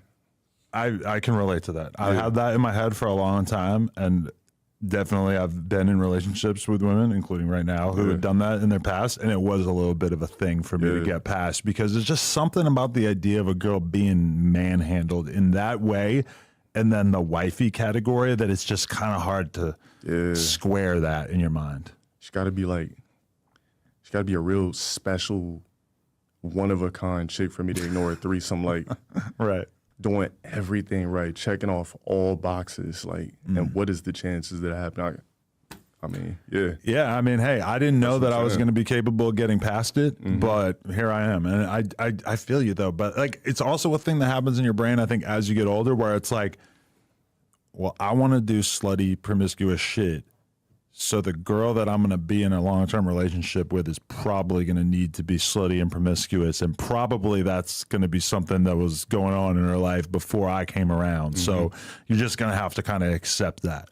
Yeah, I mean, I can't judge it. It's just more so like, I don't know, I would just be asking her questions about it. Like, damn, so did you like, so you were sucking dick while getting back shotted? Like, then I just start dissecting it. Like, how did this happen? Like, I once had this chick tell me, and I'm just real clever with my shit. So I'm like, you seem like a freak. Like, and I had a smile on my face and everything. I said, you seem like a freak. You ever had a threesome or anything? And I just made it real comfortable for her. And she's like, yeah, so I fucked these 2 guys in a Scion. I'm like, a Scion, really? Yeah. And then my face went, I said, you're unwifeable. You're done. But yeah, She said a threesome in a Scion. Yeah, believe it or not. They should teach you that in health class in high school as a girl. Like, if you get fucked by 2 guys, don't ever admit it. That's what I'm saying. Like, that's what I'm saying. Every chick should just lie. If you had a threesome, just lie. Like, yeah, I went back and forth with this chick before because I told her my body count, and she told me hers, but she said she had a threesome. I said, your threesome just hovers over my body count. So she was like, that's unfair. Like, your shit's here, blah, blah, blah. I just had one threesome. That's just what happened. She's like, oh, well, when, you know, my friend's boyfriend was done fucking her, he was just fucking me. So it was kind of weird. And she was just sitting there watching. What about this is straight up like cookie cutter, degenerate, my wife, streamer, when I met content her, type shit. had a story that she told me about how her and her friend fucked a famous guy together. Compare how that makes you feel in your belly to the idea of her getting fucked by 2 random guys, because that was also a little bit of something for me to kind of wrap my head around. Like, this is because, horrible. You Like, know, this interview is shit. Even the complex interview was better than this. Her being willing to do that with a guy that obviously was primarily getting this treatment because of his stature. Here's my thing about chicks who fuck celebrities. So it's about the experience, I think. Like, I don't even think chicks they might not even like the celebrity, but it's about the status. For like a chick to be able to say like, oh, I fucked Drake. I think it's about experience. Like, you know, went to his mansion, fucked him, boom. But I think it's an experience thing. I'd let a celebrity slide because I know it's an experience factor. If a chick says, oh, I fucked Drake before, like I've had chicks that tell me they fucked Trey Songz and everything like that. And I'm like, oh, okay. So it's just an experience. They're like, yeah, I mean, it was cool. Your pussy is your passport. Yeah. Like, you could have experiences as a woman because of your vagina that us as men will just never have. Like, you're never going to be like such a good dick smith that you're going to just end up in a mansion because you went to go get some pussy. Realistically, it's just not really how it works. Whereas like to a girl, like if you met a girl and she was like, yeah, I've been to Drake's house because I met him on Instagram and I went and fucked him. It's like, could you really blame her? Like, why wouldn't she want to do that? Like, if she's not in a relationship, shit, yeah. Like, that's why I don't judge the celebrity fucks, because it's a once in a lifetime thing. Like, I don't judge. Now, if you just fucking random guys, it's different. But yeah, celebrity fucks. Just like how you said your wife wouldn't trip over Taylor Swift. Same shit. I think she would trip, but it was just like the tripping out would be paired with not wanting to let me go because of the status Peruvian llama that I have now achieved. Because I feel like once you fuck Taylor Swift once, your DMs are just lit forever. Basically. What's the guy she's dating now? Travis Kelce. Yeah, Travis Kelce. Yeah, imagine his DMs. I heard she's into butt stuff. Ooh, Taylor? I don't think it's from a reliable source. I think it was just from like a meme account, but still, like, just the idea of her doing anal is pretty tight. Yeah. Yo, what type of conversation is this shit? It destroyed me for life. You're not an anal fan. I tried it one time. I had this. And these two are grown men also. Tour. So I said, you know what, let's try anal. This is like high school talk. I'm smelling shit. I'm like, I didn't know she was queefing until I smelled the air, and I'm like, what the fuck is going on? That shit slaughtered me for life. I'm like, you know what? No more anal. Yeah, that's the whole thing about anal, is that there's just going to be a percentage of the time where it's just going to go bad, and you're going to look down at your dick after, and you're going to have shit all over your nuts. Exactly. Or you're going to smell shit. Even like, I had a girl, like, she was wearing a butt plug for like 2 hours before I came over because she wanted me to fuck her in the ass. Yeah. And she like kind of like bends over and shows me, and then she like starts playing with it and takes it out, and it smelled like a dog just took a shit on the ground. Like, you know, why does this motherfucker like Adam have a platform, bro? Like that bad. So she didn't take an enema before. I don't know what the fuck she was thinking. I don't think she did. I don't think most chicks know, like, if you're gonna perform anal, like, you're gonna take it up the ass, do an enema. And in the gay community, keeping your booty hole clean, there's like a huge premium on that. Like, guys flex that. Yeah. I mean, I flex keeping my asshole clean. I'm not even a part of that. Like, what the fuck? I'm like, yo, I got a whole ritual. Like, really? Yeah, just a whole, like, you taking off the shower head and using it as a bidet. It's just, I don't know, it's a thing. Like, I got to make sure my shit is, because, you know, I don't know. I think that's why chicks don't mind. Unhinged, yo, thanks for the 3, man. My ass, Yo, I can't wait for that, bro. I can't wait for that day. $3.42. This is why God is going to destroy the earth. I mean, the first time a chick tried it, she just like flipped me over. It's like some 40-year-old chick. She's down there. I'm just letting her do her thing. And she just like turns me over and just starts trying to eat my ass. Where'd you meet a 40-year-old chick? I used to work at like a vitamin store. So they used to just come in and just be touching me and shit like that. So yeah, and it was off apps too. Wow. So I had my shit set to like 50 because I was just on some weird shit. So yeah, they were hitting me up. So yeah, that chick was like the first chick to ever like try to attempt to eat my ass. There's nothing better than being out in public in a random place and seeing a fucking chick who's completely outside of your typical wheelhouse, who like just completely does not fit into your demographic. Like I remember one time I'm out riding BMX with the boys like 10 years ago, and we're at this big ass ledge at some beach, and like there's just like a hot ass Asian woman doing like lunges up and down the fucking stairs. And she's got fake tits, and she's Asian, and she's clearly in her 40s. And I'm just sitting there watching her do these lunges. And finally I'm like, okay, I gotta do this. And I just start talking to her, get her number. A couple days later, I'm in Newport Beach at a bar with her, and then I fuck her, and it's fucking over in like a couple minutes or whatever. And then I'm like, what the fuck am I doing here? I gotta drive drunk home, whatever. But like, to just be able to pull some pussy out of thin air while you're just at like the beach. Yeah. That's a great feeling. Talking about the aspect of like just removing social media. Yeah. And just like spending time with somebody who's completely outside of like the demographic of people. She has no fucking clue who I am. And at that point, I'm just some BMX guy. So why the fuck would she ever care? But it's like that. To me, I understand why girls use their pussy as a passport, because I was like that in my life too. Yeah, I mean, I could understand that. Yo, who cares? Thanks for the 3 man. What's up, bro? Who cares donated $3.42. The best feeling to just experience new things in life. Like, and even that, like, I didn't and the do sad part is fancy this with is that the girl norm or now, whatever, bro. but like at times In in my life, 2023, this type of content is the fucking like, norm. At a party that she got invited to, and all of a sudden you're rubbing shoulders with people that wouldn't know you otherwise and shit. That's a great feeling. So you're talking about serendipity. Yeah. Which really doesn't exist anymore. With the internet and shit. Yeah, they kind of removed that. Yeah, that's what you're talking about, serendipity. I think the last time I experienced that was with my ex. I just like caught her coming out of a movie. I was like, I gotta say something to her. Like, if I don't, I'll never see her again. But now I just don't have that type of fear. Like, I'm just like, oh, when's the last time you've seen a hot chick just at a store? Like, it's rare I see like a hot chick at a store. I see people I would fuck if, but yeah. But people just aren't outside like that anymore. Like, you ever go to the mall and you're like, I didn't see any hot chicks this whole time. And it's like, when I was young, going to the mall was like the only reason you would go to the mall was to try to see some girls. I mean, that's what happened in Vegas. So I was in Vegas this weekend. Vegas gives you that feeling of like, oh, I can meet a hot girl at any turn. Yeah, like that's what happened in Vegas. So not that I'm out there trying to fuck, but you're a man, so you're observing. So I'm looking, I'm like, man, there's like no like fire chicks. Like I didn't see anything where I was just like, oh shit. This is more so, oh yeah, okay, I'd fuck. That's cat, bro. But as much as he talks about women and pussy, it's hard to get fascinated. He's willing to sleep with anything. So are you anti-jerking off? Telling you, this dude doesn't respect himself. He doesn't love himself either. Masturbation. When did you hang it up?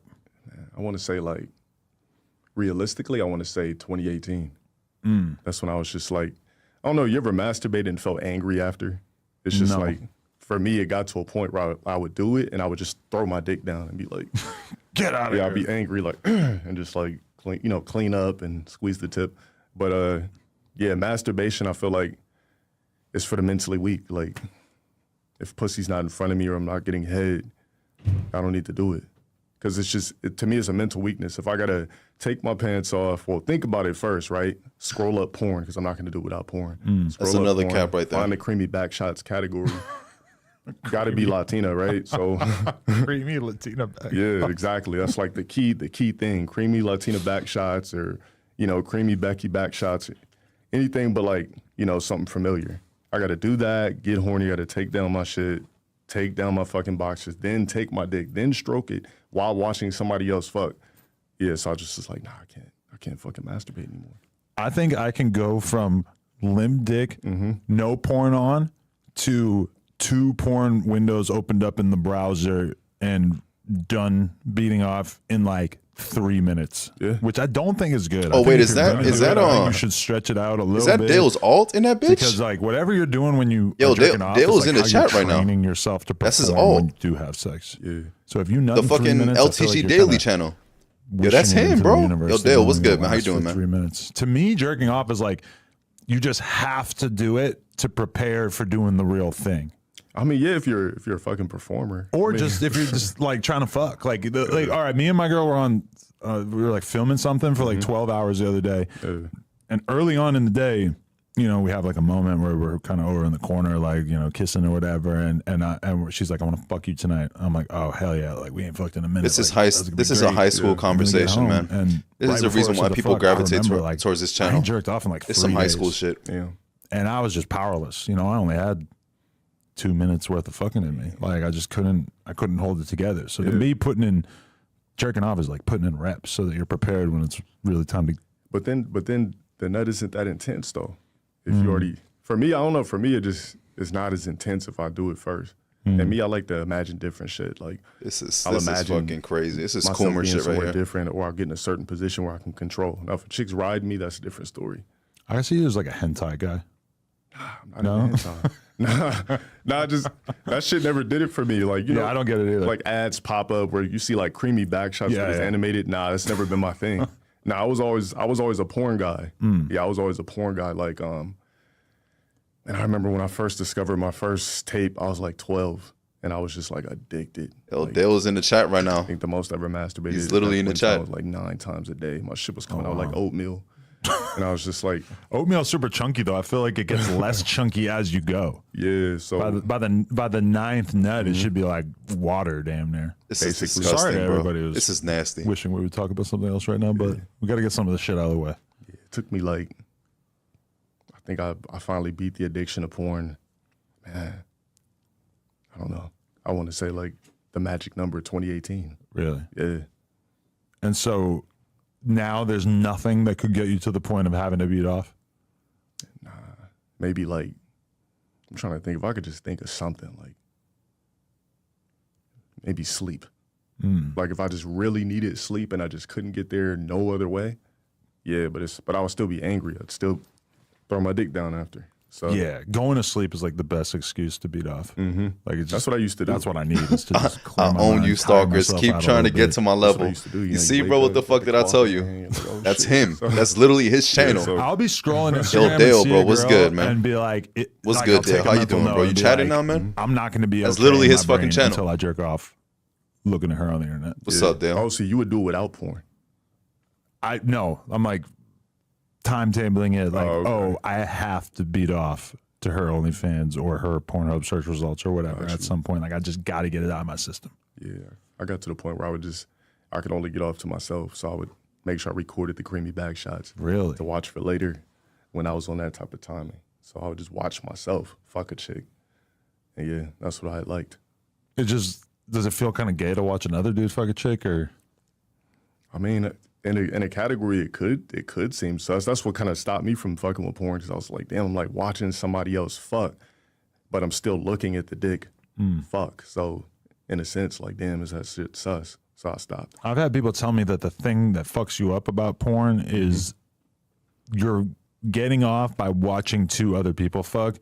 So therefore, inherently, once it's just you and a woman, your subconscious brain might not be able to get turned on because, you know, this is kind of like you've trained yourself to get off on watching this woman get fucked as opposed to actually doing it, which I've never had that problem, but I could understand how that could potentially get to you. I've never had that problem. I mean, if a woman's got Adam, top, he does not have any sort of like it's like morals or self-respect, like self-decency. So as long as you got good top, the lack of the fear of God, all that shit, bro. Like, this dude is just a basically like what would you say, like pummeling your central nervous system?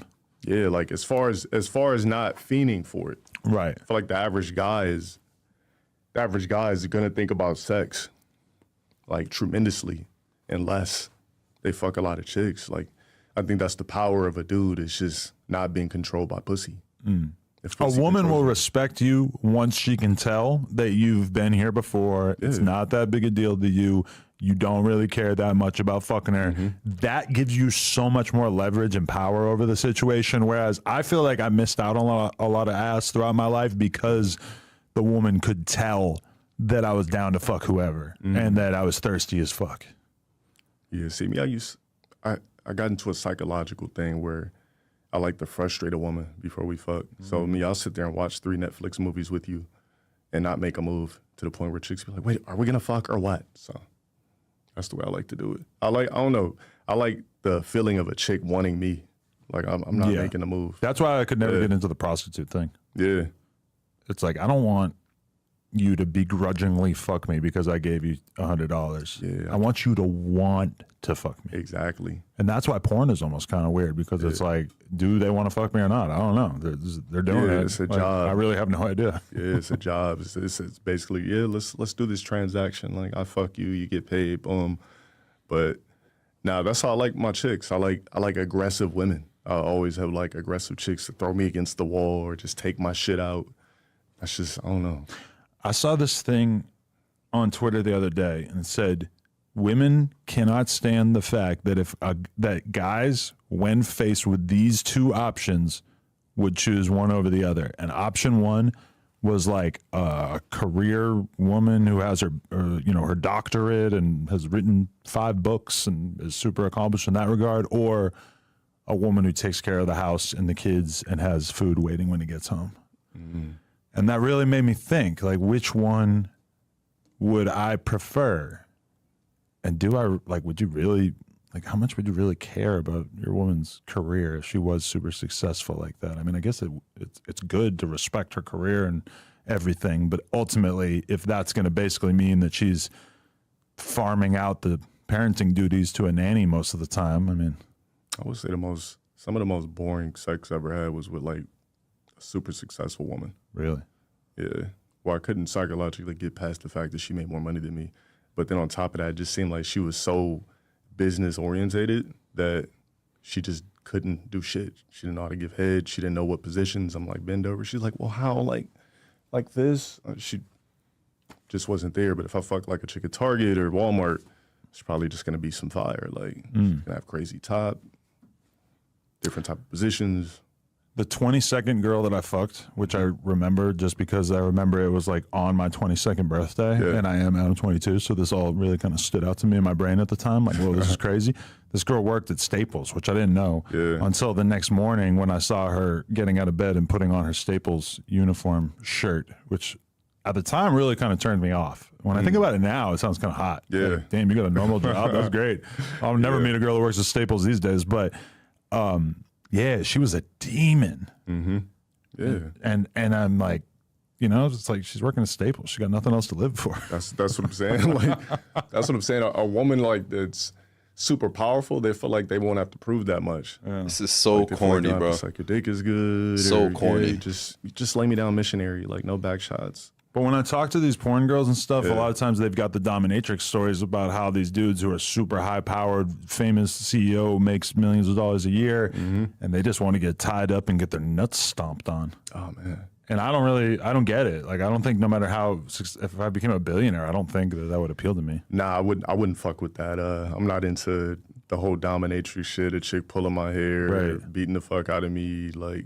Nah, I've had some crazy chicks try to bite me. I'm like, I gotta grab their fucking hair and pull them off. I've had some girls try to grab my hair that almost got their asses beat. Yeah. Like, I was really about to start swinging. Like, I grabbed them by the wrist. Don't do that. Yeah, exactly. I got fake hair. How dare you try to pull this shit out? Yeah, I don't like cuts and scratches. And don't dig your nose on my back, please. Right. Like, it's not necessary. Or the worst is when you're like choking them and like being cute with it, and they start trying to do it to you. It's like, what the fuck? You're like, get out of here. Yeah, that's not gonna resonate with me. You like girls licking your nipples? I mean... That's one thing I can't really get into. I don't like it, but I mean, if she wants to do it, I'll let her. Yeah, what am I, a mom? Like, exactly. I'm not trying to feed you, lady. Yo, is this a porn cast? This is not a podcast. This is like a Pornhub interview or some shit. Like a porn cast or some shit. Like, you act like it was the best head you ever had. This is not an interview. See, this is what I was going to say before, is that having done porn, I don't know if I could just be a regular single guy, because I feel like then once I discover what the head is like, I feel like my brain is all fucked up now, where I think that this crazy ass Adriana Chechik head is normal. Yeah. And I know it's not. I remember being in the streets and getting terrible fucking blowjobs for all those years. Yeah. I did not discover almost any throat goats at the local bars in Long Beach as a youngin'. Got to get lucky, bro. That's what it is. You got to get lucky. I don't know. I feel like the average woman can't suck dick. Yeah. Honestly, just from my experience. It's genetic. It's like the way that the average guy couldn't become a fucking world-class bodybuilder. That's true. It's just not, it's a genetic thing. Yeah, exactly. Either she knows how to do it or not. I'd say maybe shit, in my life, maybe I probably had maybe like 3 to 4 chicks that just gave like the blackout shit. Where you just, yeah, but outside of that, nah, it's not a normal thing.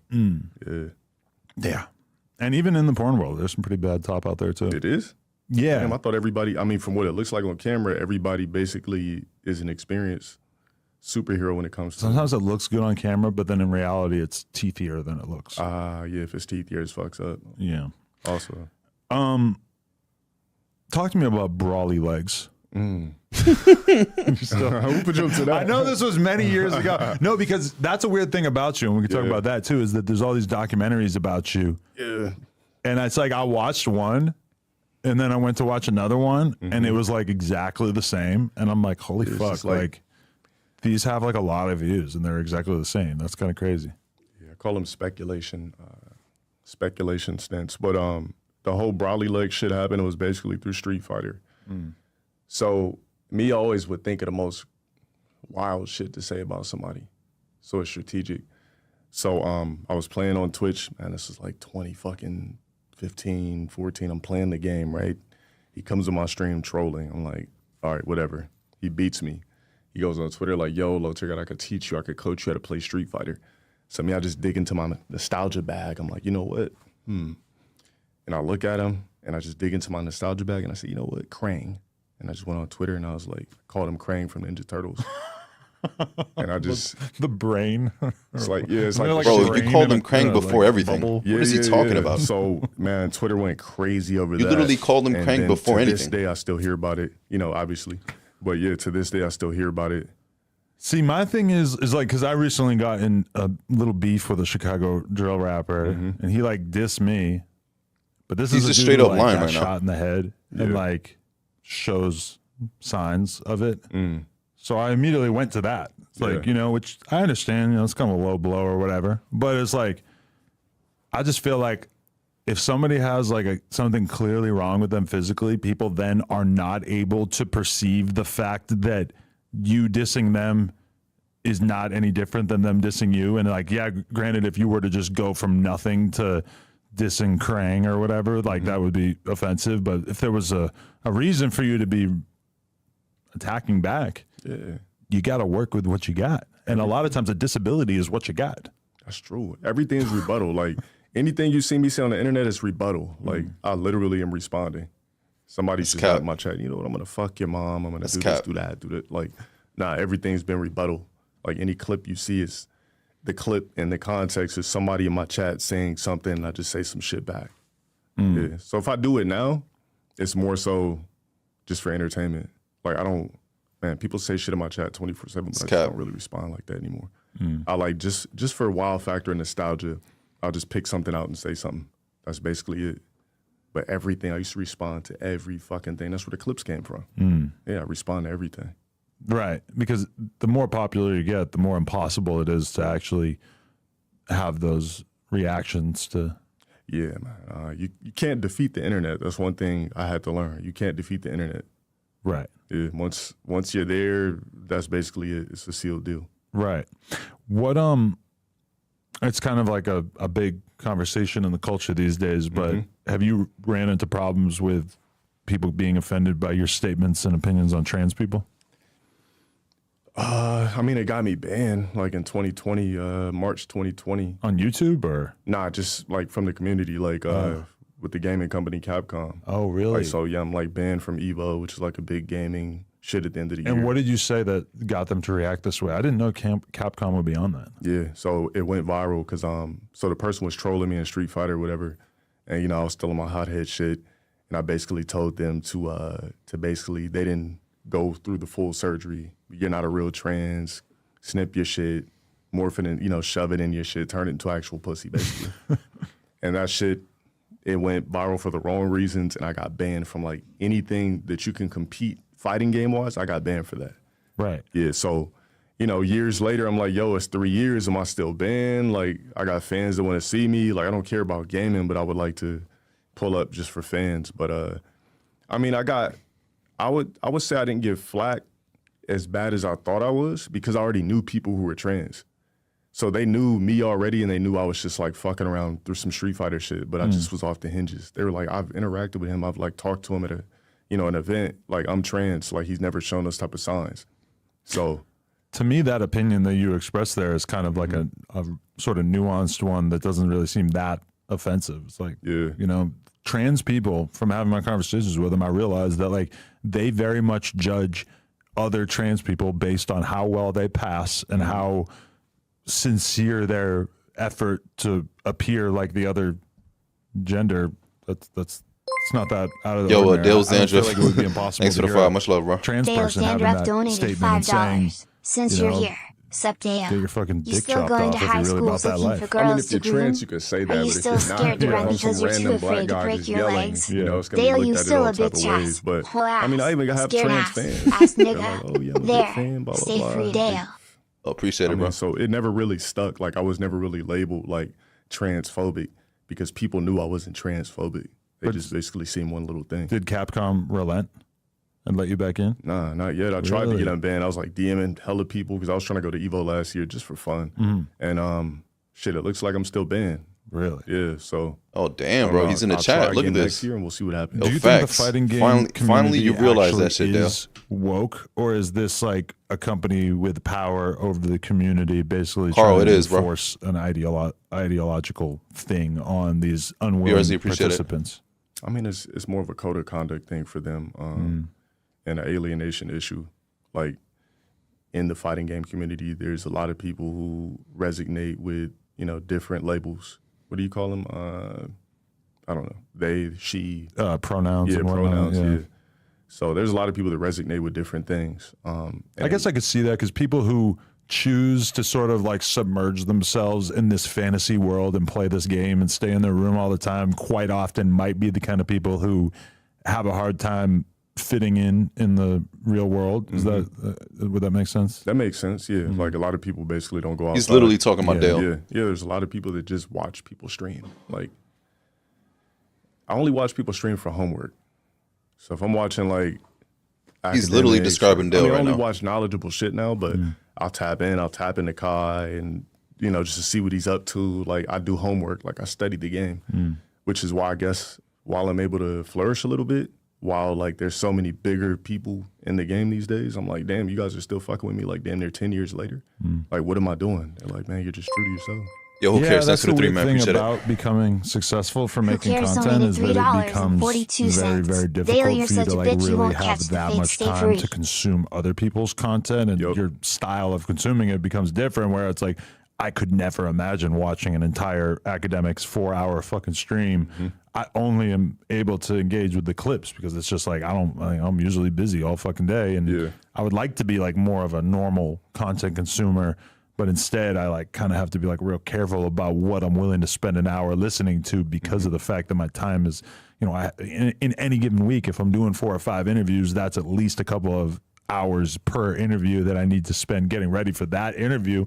So I'm not able to just be somebody who listens to 4 fucking Joe Budden podcasts. Yo, Grimy Lancaster Squirrel, thanks for the 3, only man. person's stream Grimy I could say I Lancaster watch straight Squirrel through is, donated like, action. $3.42. It's more so like, Pine Box Dale. it's not just me DT watching and somebody Pine stream, Box I'm like man. learning shit too. Let that shit Learning sit with different you. trades of the game. Let your as fucked far up as, in the like, mentality take a whole break media for 5 aspect. minutes. So Pine to Box. me, if it's knowledgeable, DT. I'll listen No to it in wife, the background. no I'll be at the kids, gym. Like, no oh, house, you know, just a academic box and stream, pile of dirt. Yeah, so I just do it like a knowledgeable thing. I'm getting ready, I pop it on. But as far as like me just like sitting there, just I don't have the time. Me watching Axe content, honestly, and I hate to give him this much credit, but it feels like work in a way, because when I watch him and see his level of like preparedness when it comes to talking about different topics, like I'm often wowed by how much knowledge he has about the most mundane fucking topics. I've just watched him talk about Blueface and Krishan Rock maybe a month ago, and I was just like, I was just wowed by like, I cannot believe how much fucking knowledge and analysis he has for this. Whereas for me, it's like I'm kind of a passive consumer of that shit where I'll watch the viral clips and stuff, but I haven't watched every episode of the Zeus show. And it's like I don't really have like a fully thought out thought process about exactly like what each of their motivations is and stuff like that. And it's like, I do kind of view him as somebody who's completely submerged in the culture that I feel like I'm a little different in the sense that I'm watching shit about politics and I'm watching shit about video games and streamers, and like I'm a little bit more like well-rounded in terms of what I pay attention to, but he's like mega hip hop focused. So his viewpoint on any given topic is like razor sharp. That's why I'm watching it. I'm like, man, I put on academics. That's homework for me. Because the same shit that's going on academic stream, when I go live, they're asking me about it. Right. Like, yo, did you hear about this? They're really like, saying that watching a hamster's fucking stream is like, homework. The whole 5 hours, or I might spend like 5 hours going over media, depending on what's popping for the day. And the rest, I could just fuck around and go over random topics. But yeah, so to me, if I watch a streamer, it's homework. Like, I need to be in the know of what's going on. That's what anything though. Like if you're a basketball player and all you got is hook shots and you don't know step backs and things like that, you don't know the new trades of the game, how do you stay sharp? Yeah. So. How did you end up on that stream with Gideon a few months back, and how did you feel about the way that it went? You talking about, was I wearing like a blue Nike shirt or something like that? I think he was wearing a suit. That's the primary thing I remember. Man, Gideon hit me up a long time ago, but the way we got connected is... You were talking about Kai. Yeah, I said something like, this was like last summer, I said something like, I think I said something where I said Kai wasn't marketable at that particular time because he said like nigga too much or something. But me, I'm a business major, like I have a business degree. So I'm watching Kai be like a super marketable person.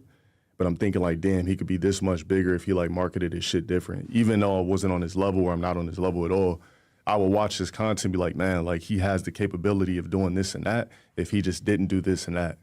So they took it the wrong way. I guess Gideon was reacting to it on his stream. So he calls up Kai and then, you know, shit transitions different and it's going here, it's going there. They took it as being more hate than you meant it? Yeah. But it definitely wasn't hate. It was more so like me watching him be like this big dude, this big streamer. And I'm just like, damn, like if he just like was doing this, he could be on some Kevin Hart shit. So that's basically what it was. That's how I got connected with Gideon. So that stream, I think that's what I was talking about, right? On that particular stream? Yeah. No, this was after I knew Gideon already. Yeah, and we had that conversation, but I think he was like trying to troll me for his audience, but I know Gideon's a troll, so. That's what all the Twitch streamers do when they get somebody on Discord or whatever. I noticed that this is a very common thing, and I see Neon and Aiden Ross and shit do it, where it's kind of like, a lot of times I'll be interviewing somebody and it won't really be like explosive or all that entertaining, but it will be like a 2-hour good conversation. Yeah. But like the Twitch streamer mentality is like, no, provoke them, make the shit as out of pocket as possible, get the viral moment, make this shit as ridiculously as humanly possible, and that's how you get great content, which sometimes you need to like go out of your way to make it like that. But a lot of times it's like, even if it's a person that I totally fundamentally disagree with, I have a hard time having anything other than just like a civil, normal conversation, you know? You know, I think with that, like, just remembering it, I think he was like trying to bait me. But the thing is, like, it would have had to been something that resonated for me to even like give him what he wanted. So, I mean, you can't tilt me. Like, you can't sell me a car. Like, if I want the car, I'm gonna go buy it. If I want a house, I'm gonna go buy it. You can't say, oh, well, pick this house that's $200,000 instead of this $700,000. So, like, when we did the stream, I was just like, oh yeah, he's trying to bait me. But I'm just not in that type of mood. Like, it's got to be natural. I can't just bust out. I could have faked it if that's what he wanted, but yeah, that's what it was. I think he was just on some baiting shit, basically. Yeah. You got to give it to him because he has a knack for it. I mean, he's a prankster by definition. So why would that shit not kind of translate into how he does his thing on, you know, a Discord call with somebody as well? I think he's doing like Jesus stuff right now. Is he seriously? Yeah. That's something I can't I checked out. I didn't know if it was real, but I think it's real. I think he's doing like, you know, the stuff with God and preaching it, you know, at churches and doing sermons and stuff. I mean, I feel like for a lot of creators, it's just at a certain point, there's like, you know, what's bigger than God? Yeah. Like Andrew Tate, it seemed like he did it all, and then he was like, fuck it, I'm Muslim. Yeah. I mean, some people beat the game, I would like to say. Some people beat the game, and they're like, oh, fuck it, I got to do something next. Like, what do you do when you, like, conquered everything? And when you seem like a representative of something bigger than any of us can really wrap our head around, it's kind of easy for people to like maybe forgive you for your sins or to look at you as somebody who's just, you know, deserving of more accommodation as a result. And like I've seen, you know, tons of people going to bat for Andrew Tate that I would have never expected. And it's like, it's the Muslim thing. It's just like Oreo, thanks for the 3, man. As much as it seems kind of Oreo pill donated $3. Oreo, for my bad, man. This late in your life, Just to right clarify, after when you I become mentioned successful, Dale's it's age, like, I meant to say Adam to a lot of people, got you, that bro. is just so 39. fucking That's captivating. like too And damn fast. It's all I look good, at it bro. and I'm like, I couldn't do that. Go ahead and unban you, man. I got you. About the fact that I don't believe in God. I feel and that bad just now. kind of puts me in a box of like not being deserving of any sympathy. After the stream, when I you got you. don't have any like supernatural beliefs. Yeah. So when you say like, so my thing with atheists is like, I'm more of a science kind of guy. I grew up in like a Christian church, so I realized it was like, I would say it was more of a business base. I peeped it when I was like 7 years old. I'm like, damn, why are we putting stuff in the collection plate, so on and so forth. But as like somebody who says they're atheist, so like, where do you think you came from? Like, what made you? I really haven't No, thought it was about it good, that right, much. though, man. I just don't feel like. I mean, I've read a bit about like, you know, the Big Bang Theory and like what the root of humanity might be and stuff, but I wouldn't say I'm like that curious about it. I just think that all of the proposed narratives in terms of religions as ways of explaining like how we came to be are just blatantly absurd. But that doesn't necessarily like cause me to go in the direction of figuring out like what is the meaning of life. And like, you know, it's to me, it's like, it seems kind of obvious that there isn't a lot of meaning, that this is all sort of temporary and we're just having experiences. And even the most meaningful experience that I could have, like having a kid and stuff, it's I know this dude Adam is not so talking about the blatantly meaning of obvious to me life. at all Get the times fuck that, out like, of here with this shit. this is temporary. Like, you know, like I'm only going to be alive for another like 30, 35, 40 years probably. Yeah. And, you know, the most passionate experiences you can have are still fleeting. So, you know, I try to just kind of focus on living a good life while I'm here. Yeah, that makes a lot of sense. I feel like if you don't believe in the whole Jesus thing, I feel like science is the best way to go. You know, like us talking to science, you blinking to science, you looking out of your eyes. It's like, I guess, a mirror reflection, like the way your eyeballs work. All this shit is science. So that's, to me, when people ask me like, yo, do you believe in a higher power? I say, yeah, like a scientist. I feel like there was like a dope engineer that said, fuck it, I'm gonna put the moon here, the earth here, and then just create fucking drones of people and just have them like on an ant farm. Well, ever since I heard the simulation theory shit a few years back or whatever, it's kind of hard for me to get my head past that. Yeah, same shit. Like, When it's I just, heard that, yeah, I'm like, damn, I am in simulation. Like, we can't get off this motherfucker. right. Like, this is it. Like, the only way you could really break simulation, kind of, to me, is with Andrew, I Revenant. didn't see that. Because you could kind of like not do the same shit. Like, there's this YouTube series, I forgot what it's called, but this guy animates and he says the life of a 9-to-5er. And he'll make the video as stressful as possible. Like, get up, hit your alarm, blah, blah, blah. Like, you know how Well, it but works. that to me is the most painful thing that I could imagine, is just having to live a life where every single day I just get up and do shit that I don't want to do to just get by. Like, that really pains me to even imagine. I just like actually don't know if I would be able to make my body do that, because I hated working through high school and shit. I hated it so much that the only thing that I could do, and I say all this realizing that most people have to have jobs, and I'm not trying to encourage them to go fucking piss off and do stuff that's irresponsible, but every single minute of my life that I spent working, I spent thinking about how the fuck am I Yo, gonna the chat is figure out crazy. how to You do guys are something that I doxing the don't living shit hate out of for him, the man. rest of my life, because this is not gonna work for me. That was me. I had like this little series on YouTube called The Critical Times. Back when I used to like work at fucking Goodwill. So I'm like sitting there documenting, like talking about how I want to make it out of simulation. And it's just crazy, like how I just kept going. And I mean, you're basically a professional slave when you work at Goodwill. So I think if you work there, it's like modern day slavery. Right. Yeah. So to do that and like be here is like kind of crazy when you think about the journey. It's nuts. I was just in my car some years ago, complaining, drinking 1 million fucking Red Bulls a day. Yeah. I remember thinking about wanting to be interviewed for a long time before, and this is like, you know, pre-internet where like everybody has been interviewed now, it feels like, but like this is kind of weird to me that it ended up with me just interviewing people, because that was something that I always was thinking about when I'd be reading magazine interviews and stuff throughout my childhood is like, how do I get to the point where somebody will give me a forum like this where I could just actually talk about myself for a few pages or whatever length of time? I mean, when I first found out about you, it was you were doing like some fucking, you were like in the UK and some hoods in the UK. With or which one did we do? It's like in the you were UK? like in some fucking like project. I don't know if it was in Or was it UK. Australia? Yeah, it was with the Kid some shit. Leroy.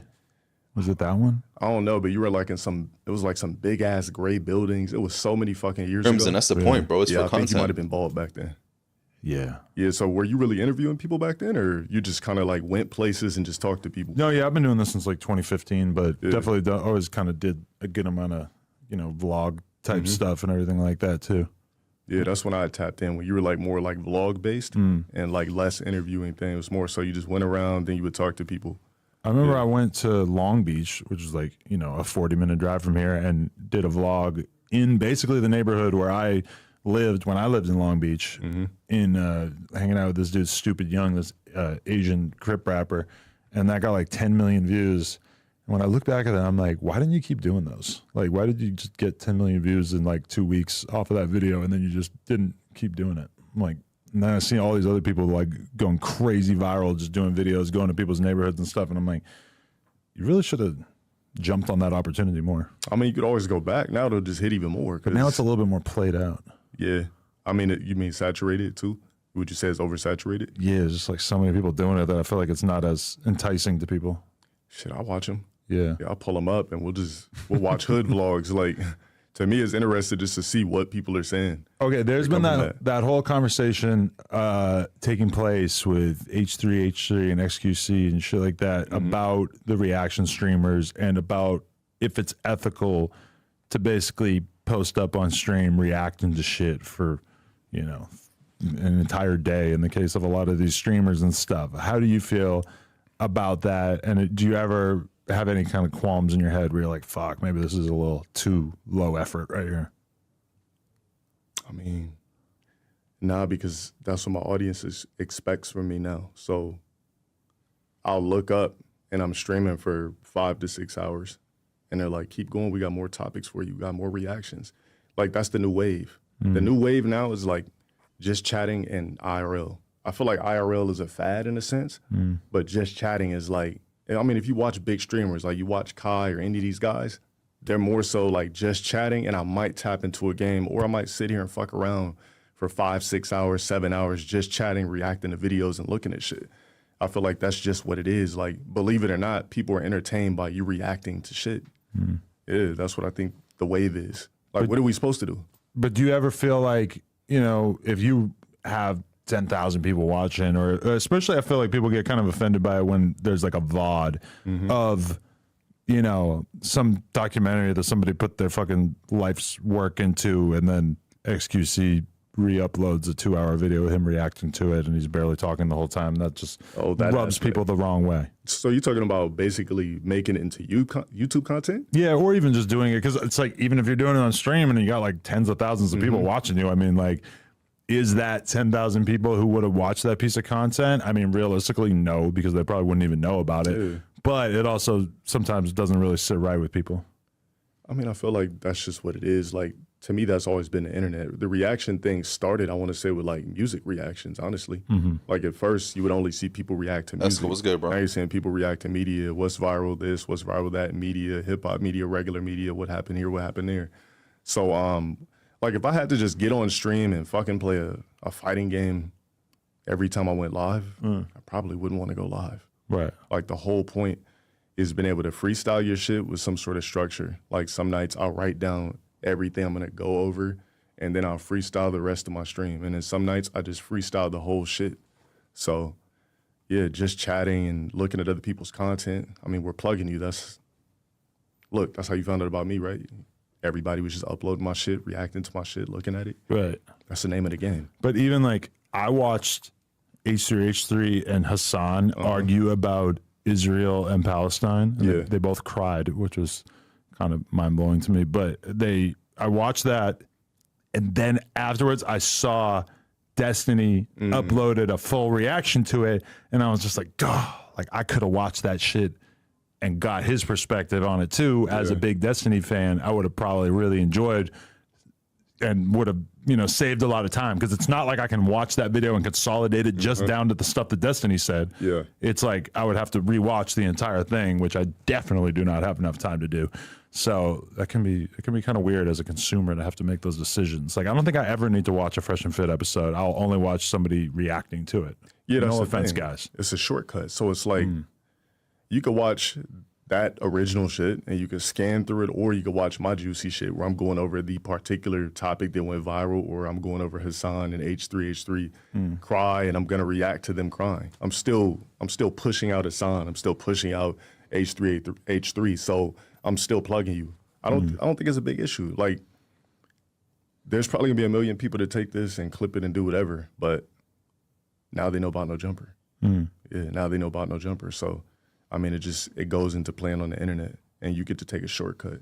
As human beings, we like shortcuts, right? It's just crazy living in the clip age, because it used to be that, like, if I did an interview and there was a viral clip on Twitter or Instagram or whatever, that the interview would then always go viral along with that. Yeah. And now that is not really the case, where a lot of times there'll be a TikTok or a Twitter post or whatever, and then there's almost no noticeable boost to the YouTube video, because that's crazy. Everybody who's watching that clip is just trying to shit on it or laugh at it or look at everything, bro. You know, objective. They posted this motherfucker's Bible in the chat. That's his Bible. The kind of content, like, they're not. The only thing missing is the blood type. That's it, bro. You guys slacking. You got to get his blood type. I've seen him have that, where he had this girl Gloria Valdez or whatever doing interviews for him, and she interviewed fucking Cisco or some shit, and it went super viral. Talking about like Cisco, yes, Thongs on Cisco, and like it went super viral. It made it to TMZ and stuff like that. But then I'm watching Vlad say, yes, it made it to TMZ. It did not cause the video itself to get that many more views, which is like kind of crazy. When that's a crazy ass docs, bro. Holy noticeable shit. Connection there. Yeah, I mean, it has happened to me. Like, you know, I'll put up some shit, somebody will steal it, triumph the views. I'm just like, damn, how come I couldn't get that fucking million? Right. But then I just took it on the chin and was like, damn, I guess it's just how it works. It's not always going to resonate to your personal views. So people are just going to take what they want and just basically clip it and stamp it. Same shit I do. Like, when I do reels, I'll take whatever the fuck I want and I'll just talk about that shit particularly. And I might bash a particular part of the video, or not really bash, but go over it. And there's a whole fucking different part of the video. So, I mean, that's just, our attention spans are short these days. Right. Like, if I see a song that's 3 minutes, now I'm like, damn, why the fuck is this shit 3 minutes? But if I was like 15, I'm like, damn, I'm hoping this song is 4 minutes. So I think it's an attention span thing too, which is why you watch Destiny shit over Hassan and H3H3s. Right. Yeah. Why watch people I disagree with when I could watch somebody I agree with review some people I disagree with, so I can automatically be informed of the counterpoints to the things that they might say that I might find questionable. It's kind of weird. But yeah, like, I don't know, like, even with the Aiden Ross thing, like, I'm watching, like, they're streaming a house with all these different freaky fucking people hanging out, and then meanwhile you have Aiden Ross reacting to it in real time. Like, that's how much more appealing to people the reaction genre is than just watching something on its own. Like, the idea of reacting to something is that captivating to people that it feels like, you know, that's just the way to go. Depending on who's doing it. Like, if I was this like docs is crazy, man. Nobody, just a Holy normal guy. shit. I just turned on my shit and was like, you know what, I'm gonna react to something. Nobody gives a fuck. But I think it's an opinion-based thing. Like, if I seen Destiny, you know, going over something, I'm gonna click over it over just like some random Flojo going over something. Right. I'm gonna click the Destiny video. Do you remember Brother Nature? No. He was like a Twitter star and shit, and he was always with Mad Animals, just like a young, sort of light-skinned dude, and he would always have all these different animals around him and shit like This that. is Right? insane. He's viral now, right? Like, he does, like, he has a bunch of tattoos and. I don't think he's that viral these days. But Oh, that's a different guy. Okay, but so this dude was like huge for a while, and we all knew him from like being around LA and shit like that. And then at one point, he kind of like loses the love from his audience because he got in this crazy dramatic fight in Miami where he was basically like starting a fight with somebody, and he ended up looking like a huge asshole. His whole audience kind of turned on him.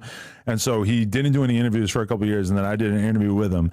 And I think it got like 30,000 views. Yeah. But then this YouTuber made a video about this dude and basically like used my video for like a large percentage of the video to basically tell the story of this guy. And he got like 500,000 views or 1 million views. And it's like, it kind of occurred to me in my head, like, well, nobody gave a fuck about watching the actual conversation I had. Maybe I should have somebody on my team who's making like synopsis reaction type videos or like, you know, little mini documentaries using my content.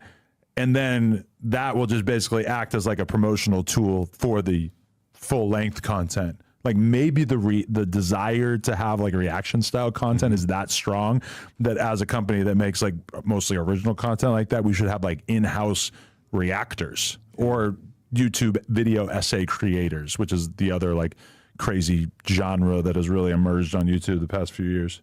I mean, so with your news, right? Isn't that what they do? They just basically, I mean, news to me is reacting. Like our news channel is mostly just them kind of reacting in real time to the news. Yeah. So then you turn it into clips. Yeah. So you're talking about like just somebody named Bubblegum just making a documentary about the shit, but it's your shit, but it's in-house. You're trying to figure out how to defeat the game. Maybe he even seems like he's not an employee here. It's just like a separate channel, and then he's just reacting to shit, and we just hire somebody to just like make these videos. And maybe we hire a couple of different ones. Maybe we hire somebody who's really negative and somebody who's like really funny and kind of positive or some shit. Get a whole little cottage industry of all these different reaction channels, but they're all people who are just working in the office. It's kind of brilliant. I don't know if I could actually pull it off, but it's like me owning what's the store? It's like a Mexican grocery store, Hispanic grocery store, Vallarta, right? I think that's how you say it. It's Vallarta. I think that's what it's called. Okay. But I'm the black guy behind the situation, but I have everybody in the front. Like it looks like it's a Spanish-ran establishment. This shit is fucking boring, so you bro. mean like people don't know they work for No Jumper? That'd be the way to do it. maybe. Yeah. Got to trick the game. Some people might not click because it's me, or some people might not click because it's Aiden or No Jumper. Right. That's just the way it goes. They saw fucking, I'll watch this troll video over watching you. That's what people do with me. They'll go click on the bullshit because they don't want to support me, but still watch me at the same time. Right. But ironically, you're still watching me. What do you think? So then why bitch about it then? Content creator, are you a fan? What's the point of bitching about it then? The person that had the biggest balls to like pull me from like doing my normal shit and like, all right, yo, hop on my shit. So, yeah, I feel like he's really smart about everything he talks about. I don't really think he said anything I didn't disagree with. Yeah, it's kind of weird. That's weird that you say that because that's kind of the weird thing about me with Destiny is like when I first found him, I was like within a couple hours of watching his shit, I was like, I relate to how this guy thinks about shit so much. Justice, thank you, man. Appreciate it. He's smarter than me. That it's like when I click on his shit and I hear his opinions about stuff, it almost always aligns with what I was already kind of thinking about that. Like I feel like I can mostly trust his opinion to be the opinion that I'm gonna kind of thanks for the follow, man. Appreciate it. Exactly. With the caveat of him clearly like understanding it better than me because he's just a total fucking he's a Krang the ninja. He's like a big whiz. bubble inside a big brain inside a bubble. Yeah, he's a whiz at what he does. And when you're around him and he's like a little awkward and like kind of just standing there and he's like this little dude and stuff, you're like, that is how it feels. It's like I've consumed so much of your thoughts that it's weird to see your physical body just standing in front of me. Because he's got such a big brain. You see him in person, like, oh shit, this is Destiny. Yeah. But yeah, man, I think he's a brilliant dude. And it takes a lot of balls to go against the grain. I feel like he goes against the grain for certain things, but it works for him. Like he didn't have to have me on any of his pods or anything like that. But he's like, fuck it, I'm gonna take a chance, see what happens, and I'm gonna ask him a couple of questions about this, about that. And I mean, I'm pretty sure I gave him the answers he was looking for. I feel like I don't see Destiny laugh at shit, but when he's looking at my clips, I feel like I'm one of the only people that can make him laugh. When you're talking to Destiny and he'll say, and if he says like, oh, that's a good point. Yeah. It's kind of like, it hits a little different because it's like, I know your standard for saying that somebody just made a good point is a lot higher than most people's. Yeah, because if you have a bad point, he'll just chew your shit up. And it's so weird how so much of the internet just sort of obsesses over the fact that he's in an open relationship. It doesn't seem like the most interesting part of him to me. Nah, I mean, if anything, I think it adds to his character. Like, if we didn't know Destiny was in an open relationship, like, he'd still be smart as fuck, right? Great at what he does, but that extra pizzazz, it wouldn't be there. It's just more so like, damn, so I'm this smart, but I'm also like, we're in an open relationship. I'm fucking other chicks. She's fucking other guys. And she's dumb hot. Yeah, exactly. Dumb hot. And the fact that Destiny has a hot wife, it's just like everything aligns perfectly. Yeah. Smart as fuck, open relationship, hot wife.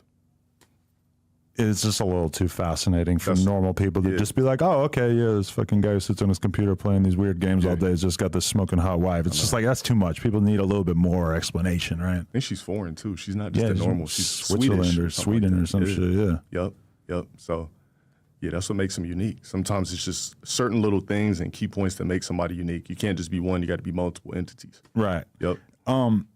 Do you feel responsible for sending Dream back into hiding with his face and whatnot? Oh, with the reaction thing? Yeah. Nah. That was like, I didn't even think Dream was ugly. I was just like, just laughing at the fact that he probably thought he wasn't attractive to, the norm. But now you see him at concerts and shit. You see him, he has concerts, he's on stage. I'm like, that shit takes balls. Like, if I had to get on stage and like dance around and shit, my heart would be busting through my chest. But he's like such a meme to people. Like, I seen the clip of him sort of like crying on stage and stuff, and it's like super viral. Yeah. And I'm like, damn, like, that's crazy that this dude who we didn't even know what he looked like for so long is now going viral for. I mean, he did look goofy as fuck. I don't mean to just roast everybody who cries, but I don't know. There's something like when I see people crying on stage while singing, or even the Hassan and H3 thing, I'm just like, oh wow, like a lot of people are a lot more sensitive than me. Yeah, I can't cry for shit. Like, yeah, it's really hard for me to get crying. Yeah, my tears are gone. Like, and I don't like, if something's gonna make you cry, 1,000 people getting killed in this country that you apparently like lived in and shit. Yeah, for sure that'll do it. But it's hard for me to get to the point of crying. Yeah, I think the last time I just uncontrollably cried was like Passion of the Christ. Really? Yeah, I actually never seen that. I've always wanted to. Yeah, I didn't even want to cry, but it was like me, my mom, and my sister were watching it, and just the whole movie theater is just weeping in tears. I'm like, isn't that a sign though, bro? So, like, isn't that a sign right God there? God is real, but just not in the form that we think. I just feel like this is an engineer, great scientist. Yeah. Yo, John, but the movie John, was still moving for you? Yeah, uncontrollably. Like, you watch it and you don't want to cry, but it's just some shit that just gets pulled out of you. Like, that just destroys you from the inside out. When you like see him get whooped, when you see Jesus get whooped and just destroyed, it's just like, yeah, it did something. I don't know how I would feel today, but yeah, back then I remember seeing Brokeback Mountain back when it came out in the theater with my mom, and I remember getting a little teary-eyed at certain points during that, and as being a young guy who's not gay, just being like, damn, like, I can't believe this gay shit get me crying like this. Yeah. Did they like, what happened? I think it was actually that line that's where hilarious. He says at the end, he says, Screwhead, I wish I could quit you. Yeah. Like, just two cowboy motherfuckers just stop fucking them, just fucking each other in the ass out in the woods, and like one of them, I forget the plot and shit, but there's a lot of gay shame going on and everything like that. But I was just like really surprised how moved I found it as a young man. Damn, I think that's the only movie I like shed tears over. It's weird as hell. Yeah, I think that's it. I got close with I Am Legend when he like choked his dog out. Oh, really? Outside of that was it. Really? I was like, damn. I remember Forrest Gump getting to me one time. Yeah. This retarded guy getting AIDS from this hippie bitch. Damn. Wait, hold on. So he got AIDS from her in the movie? Oh, actually, well, she got AIDS, but I'm not sure if he actually got it. I don't think he did. He was he kind of just let her be. Yeah. I think she ended up dying. Yeah, he finally got the woman he wanted after she was used and abused and caught HIV. Man, don't let Fresh and Fit get their hands on Forrest Gump, because that fits the fucking narrative perfectly. Yeah. Like, you are the 75 IQ motherfucking Tom Hanks. Yeah. And this bitch is every woman who's trying to like be out here living her feminist dream. Yeah, I mean, as far as Fresh and Fit goes, I think like a bunch of shit Myron says is like true, but every guy doesn't have access to it. I'm supposed to interview Myron soon, and it occurs to me that I really need to read his book, Women Deserve Less. Yeah, you probably should. That's what his book is called. I can't wait to read this shit. Yeah, it's super aggressive. Like, If anything, Alright, that would thanks make for the me 3, want to man. read the shit. Like, what? Yeah. Okay, let me read this shit. More Like, the acts only future writer, $3.42. Yeah, but Two dudes it's having intimidating ass, making to oil interview work off someone his less like than that the because shit. I know he's like Jesus so fucking well Christ. rehearsed in his talking points because he's been It's doing the this most on camera boring, for like driest many interview years ever. of defending kind of like the same exact platform. Yup. So it's like got to be pretty bulletproof at this point. Yeah, he's a master at his craft. That's for sure. Yeah. I got to read that book.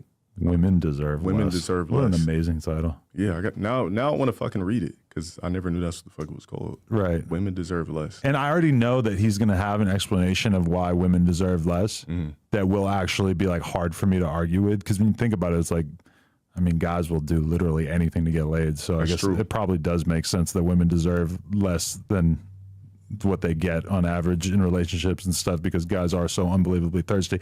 I just don't relate to this current world that we live in where it's totally normalized to like, oh, you like a girl, so you have to like buy her an expensive handbag or you have to like fly her first class to go on some fancy vacation.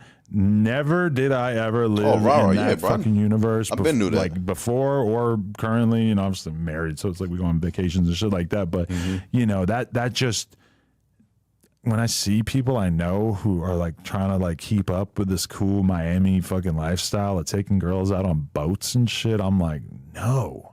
Every single time, me personally, every single time I try to leave with my wallet, it blows up in my face. I do dates, it blows up in my face. So my thing is, let me try to see what we can do first, and then you graduate. Like, you got to unlock the DLC is what I like to call it. Like, this is downloadable content. Like, what's going to happen before we get to that level? Because any single time that I, like, bought a chick something or taken her out on dates, that shit blew up in my face, and most likely we didn't end up fucking. Right. But you're giving up all your power. If you spending hella money on a girl right away is the same as that girl fucking you right away. That's true. Where she gives up her power over you as soon as she gives you the pussy.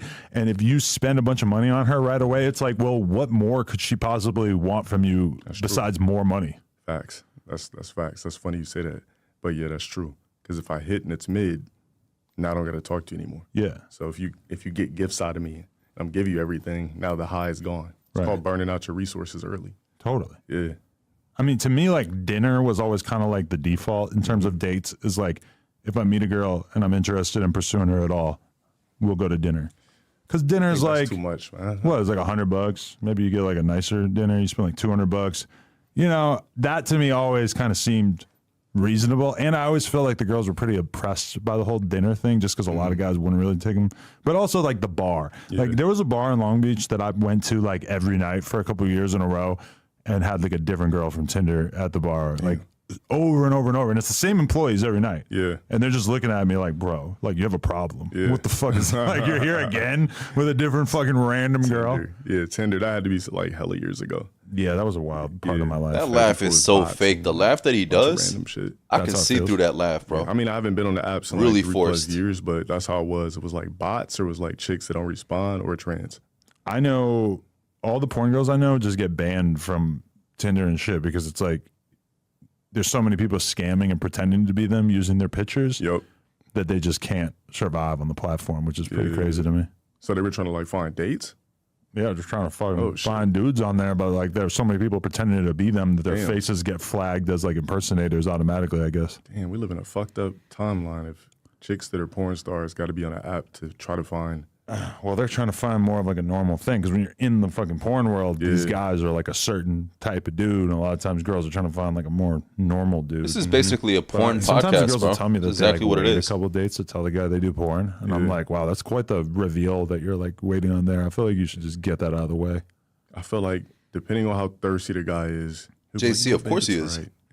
And just say fuck it. Me, I'll act like it's cool. Fuck you a couple of times, and then I'm done. I'll go ghost. Oh yeah, that was always what I was doing too. When exactly did you start hating LTG? Because it's like, damn, that's you know, like the other day I was getting my hair cut, and I did a selfie This shit with my gotta barber, be deep. and it's like my barber, like it's kind of weird. Like when he first cut my hair, I was like, this guy's like a good looking dude. Like it's kind of weird that he's like a barber because he kind of looks like he's like a male model or some shit. And then he got super into working out and shit. And then, like, one day I'm scrolling through TikTok and I see this motherfucker lifting weights and I click on it. He got 600,000 to be able to talk shit and make money like, off this dude is hilarious. I had no idea. TikToker. And then I post the selfie with him. And this fucking porn star girl I know DMs me and goes, "Oh, LOL, he hit once and then ghosted me." And I'm like, that would have been me if I fucking stayed on the singles scene. I probably would have fucked you one time and not hollered at you too. She must have told him and revealed. I mean, he probably got what he needed out of the situation, and he's like, "What? I'm gonna stick around. I'm gonna just." Yuki, bro, I've monetized my streams close to 9 months ago, 9 to 10 months ago. As soon as they reveal, that's when I first monetized my streams. I mean, a lot from what I hear from them, almost every guy just acts hella different, like hella weird. The girls don't like it. They feel like, I've heard from so many girls that the guys just say, yeah, a lot of people hate that shit. I know you fuck all these giant dicks. That's what makes it like more entertaining, knowing that I'm pissing dudes off. Some variation of them feeling very, very intimidated by knowing that this girl has fucked. To be able to talk shit 14 inches about this long dude and make money, I don't give a fuck how that shit looks, bro. Girls hate that. Or they say that the guys start doing weird moves and shit.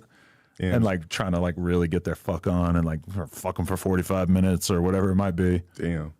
Nah, I would like, I mean, I've had chicks that were strippers and revealed that they did porn, but I mean, I'm just like, afterwards, I'm like, well, how would you resonate was your job versus us fucking? They're like, oh, I know how to do that. I'm like, wow. Most of the porn girls I know just like, they spend that much time fucking. It's just the whole thing of like finding a guy on the outside to date. It just doesn't really seem man, if you was to see how fake this dude is. So a lot of them are kind of like resigned the to extreme fakeness. As long as they're in the industry. You'd understand, honestly. But then also that's the number one thing. Like I know porn agents, and one of the biggest porn agents, this guy Mark Spiegler, he's just told me like the boyfriend. Everything about this dude is plastic, like, bro.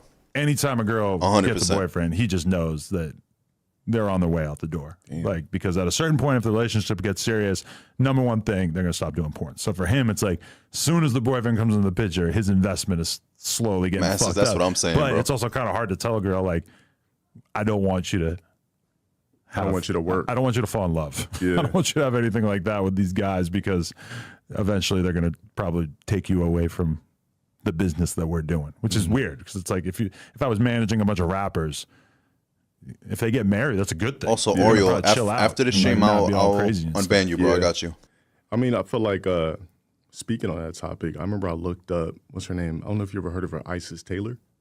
Sounds really familiar. Yeah, she's like porn star, but I looked her up. I was like, damn, what's she up to? And she was like, in the field playing with flowers. She's got a dude now. Dude's talking about Isis Taylor, bro. Industry or not.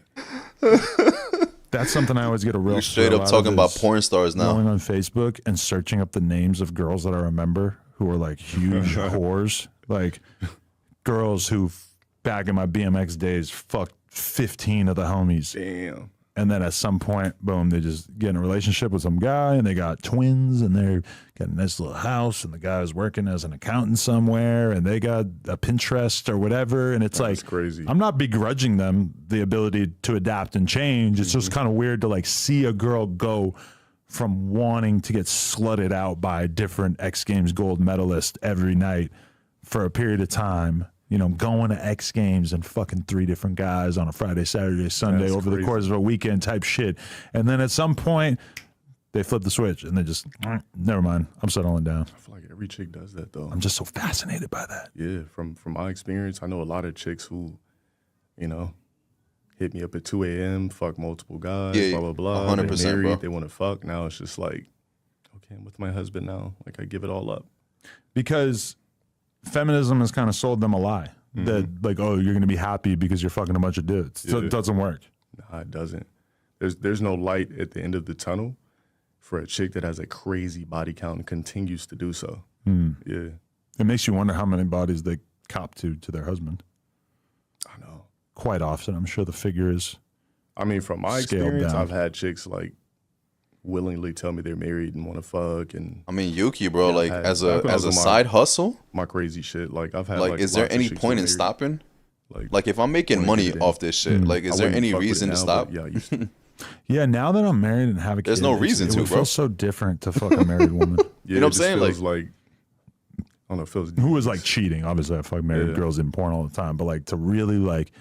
Unless I get banned or some shit. Knowing that she's going back to her husband and that's, it would feel grimy as fuck to like really try to get in between that. But I guess that's like what rappers are talking about in like 50% of their songs. It's like fucking somebody else's girl. That's why I don't fuck with rap like that anymore. I'm like, it's only so many times you could tell me you're gonna fuck my bitch. You're gonna, you know what I'm saying? You're gonna buy my bitch a Prius. Yeah, it's just that's why I don't fuck rap like that anymore. It's kind of funny talking to somebody who comes from like South Central and like very easily obviously could have got into the streets or whatever, because such a huge percentage of the people I interview come from the exact same background as you, but they decided to get into gangs and trafficking drugs or whatever the fuck it is. And it's like, what is your perspective on that always been? And like, it must feel weird because it's like your perspective is not the one that you so often hear about in the media. You hear about a dude from your circumstances and it's like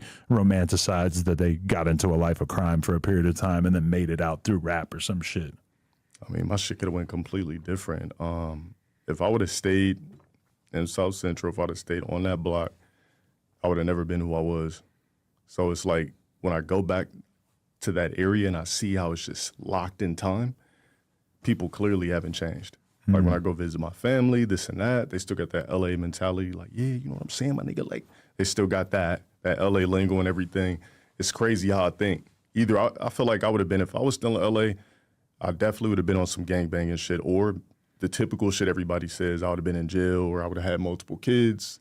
I feel like me, I would have just had hella kids, been on some typical sit out on the porch, reminisce, go buy Arizonas in a bag of chips, redo the same shit every day. And I'm just like, man, I'm so glad I escaped. Those Arizonas get the hood going crazy. Yeah. It's just so much sugar. I remember when I first moved to New York and started going to the skate park every day and shit, and would just see these kids just buying these $1 fucking Arizonas and just realizing like, yo, y'all drink like 4 of those fucking things in a day. Like, you know how much sugar that would be? Like, that's terrifying. Like, yo, he ate big ups, bro.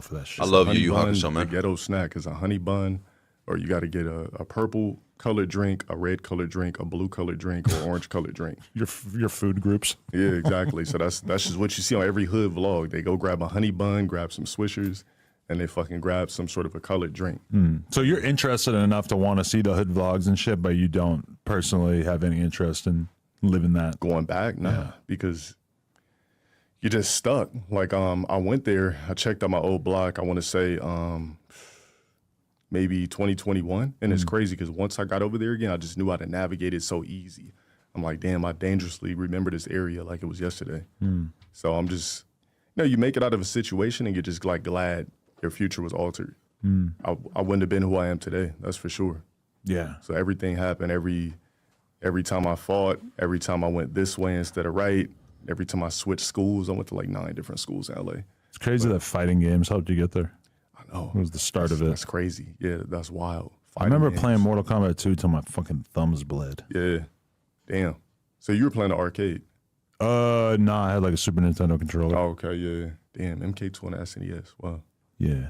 Yeah, damn. And I watched a YouTube video the other day about how when you played it in the arcade, and it's like the first 2 matches were always hella easy, and then like the third dude would just annihilate you. And they like broke down how, no, like every single time you like jump and kick the opponent or whatever, this thing happens in the games that basically like supersedes whatever control you tried to put in, and like basically made me realize that all those years I spent trying to beat Mortal Kombat 2 in the arcade where it was never going to happen. Yeah, the computer reads you. It's designed to read you. That's fucked up. They don't make fighting games like that anymore. They make fighting games now to the point where if you're playing it for 3 weeks, you have the power to beat me. Really? Yeah. It's a casual industry now. But there aren't GOATs in the game? Like players who are just absolutely unbelievable? GOATs. But if we're talking about like casual, like they make it so that a casual that never played this particular game before can beat a GOAT. Do you resent that? I mean, yeah. Them just making the games like kind of too friendly for the passive consumer? Yeah, that's why I don't fuck with them like that anymore. It's just like, if I know that I could beat you in an older, more difficult game, but you could beat me in an easier, more, you know, game that's just ABC 1, 2, 3, it just turns me off. Yeah, so just like me cutting on Street Fighter right now, just thinking about it, I have an attitude. Just if I cut on Street Fighter 6, there's an attitude. Do you think they just fucked up the franchise permanently because it's just more marketable for them to have it be easier? I mean, as far as like on a grand scale, no, but on a lower scale as far as difficulty and like that dense, only the best could do it. Right. That shit is out the window. Like you still got some of the best, but for the most part, now it changes up and shakes things up a little bit more. Because like I said, somebody could be better than you in 90 days. You know what I have a real problem with? Puzzle games. So Tetris stole a huge percentage of my life. Yeah, I'm good at Tetris. There used to be a game called Super Puzzle Fighter 2 Turbo or some shit for PlayStation. I remember that. Wasted so much of my life on that for a period of time. And then just last night, I found out about this thing called the watermelon game. What's that? I'm scrolling through YouTube, and there's a Tetris player named fucking Tafo, who I'm still subscribed to, and I just see that he's playing this game called the watermelon game, and it's basically like a bunch of fruits that fall down and they join together, and there's a whole evolution chart of like if two red cherries come together, they form an apple, and the two apples come together and it forms a melon, and the goal is like to go through that evolution of joining all these pieces together till you get a watermelon, which is the biggest fruit you can get. And then if you get two watermelons and they touch, boom, they disappear. And therefore, you could play the game infinitely if you were able to really just keep getting watermelons over and over and over. And then I searched it and I found a video of Ludwig playing it. So I guess it is kind of a thing and it's having a moment right now. Yeah. I found out about it last night and proceeded to immediately play it for like 3-4 hours straight and ended up going to bed late because I just couldn't stop fucking playing. And it really feels like crack. It's on PC? It's on Switch and I think all the systems and stuff, but then you can also just go to type the watermelon game into Google and it just comes right up, and it's kind of like a weird, not as good physics version of it, because like that's part of it is the pieces are falling together and they're like bouncing and the pieces are like falling all over the place. It's got like very cool physics engine or whatever to it that definitely adds like another element to it, but I'm just so susceptible to that. Sounds like Bejeweled. It's kind of, yeah, it's like that. Yeah. But the physics engine has all the pieces sort of very like dynamically like falling together and stuff. Dynamic. Okay. They're all like rolling all over the place and shit like that. It's like, I just have a real problem when I like a video game. It just steals my life from me. I think I'm gonna try it now. That's why when the Zelda came out, the new Zelda a couple months ago or whatever, I was just like, I'm not doing it. I can't give up this much of my life. Like it's gonna rob me of months of my life. That's why if I'm not streaming, I'm not gaming. That's just my thing. I'm not streaming. That's cap. That's 100% cap. I'm not good enough at Zelda to play it on stream. Yeah. When you play a game on stream, you start to realize how good you are or about how bad you are. People like me to fuck up. That's my thing. They want to see me fail at everything. So when I'm playing a game, they want me to die. They want me to lose. Like that's been my niche. They don't want me to win. If I win, it's boring. My mic sound different. Because you used to always play know, like the least desirable characters, right? And is that where the low tier god thing came from? That's where it came from. Yeah, it all started with that. I would play the lower tier characters. Like, damn, okay, then I'm the low tier god. So who's the weak ass characters in Street Fighter usually? Depends. In today's day and age, probably like any DLC characters. Okay. Like mostly DLC characters. Usually the legacy characters is still the ones that still work. You know, Ken, Ryu, Guile, stuff like that. But yeah, anything that's DLC has the potential to be either really busted or horrible. Really? Yeah. You want to know how deep my stripes go in the fighting game community, which I've actually never had any involvement in. But when I was in like 3rd grade, I wrote a letter to Nintendo Power magazine. Oh shit, Nintendo explaining why Dalzim was the best Street Fighter character. And I think this was like the era where like Street Fighter 2 or Street Fighter 2 Turbo would have been like the main game or whatever. And I basically said in the letter, in my like, 9-year-old brain or whatever, I was like, Dalzim is clearly the best character because he can stretch his arms out and he can breathe fire. Damn. And they published that. Oh, they published it. I get the idea. I was not right. Yeah. I mean, that's the name of the game to this day. When you play them, that's what it is. This is all about the stretchy arms and the fire. Exactly. You can't get past that character. If somebody's a guru with that character, good luck. That's just crazy to me. I got my letter published. That was like the biggest thrill ever to me at that point in my life. You got to find that magazine and frame it. Yeah, I because like somebody uploaded like the full archive of Nintendo Power, and I went and found it at one point a few years back. I'd have to do it all over again. I think it was a Street Fighter cover. If anybody wants to find it, anything you want is on eBay. Yeah, you'll find it. What do you think the future of video games is? Because it's like every once in a while you see, okay, like the the first person shooter thing gets like revolutionized by Fortnite and the battle royale format and everything. Is that ever going to happen again to fighting games, or are fighting games just kind of like destined to be this sort of niche category forever? I think it'll be a niche forever, fighting games, because it's not a broad enough spectrum. So, I mean, how do you really turn a fighting game I'm right here, bro. Battle royale? You know, not really paying attention, like, but I feel like got fighting the chat games up are though. always going to be stuck in that particular category. But that's why they started making them easier, because they want more people to play. So when you dumb down the fighting game, now you have somebody that was alienated before feel like, okay, now I could play this shit too. Right. So that's why they make the fighting games easier now, because they're trying to make them more mainstream instead of stuck in a particular category. It's like, what could they possibly do to really switch things up to make it more marketable? It's kind of hard to think of like where the genre would go that would make it have a wider appeal, like the way that Fortnite was able to kind of capture a lot of people who never really like or who thought that they were done with first-person shooters and stuff. Well, what they're doing is modern controls.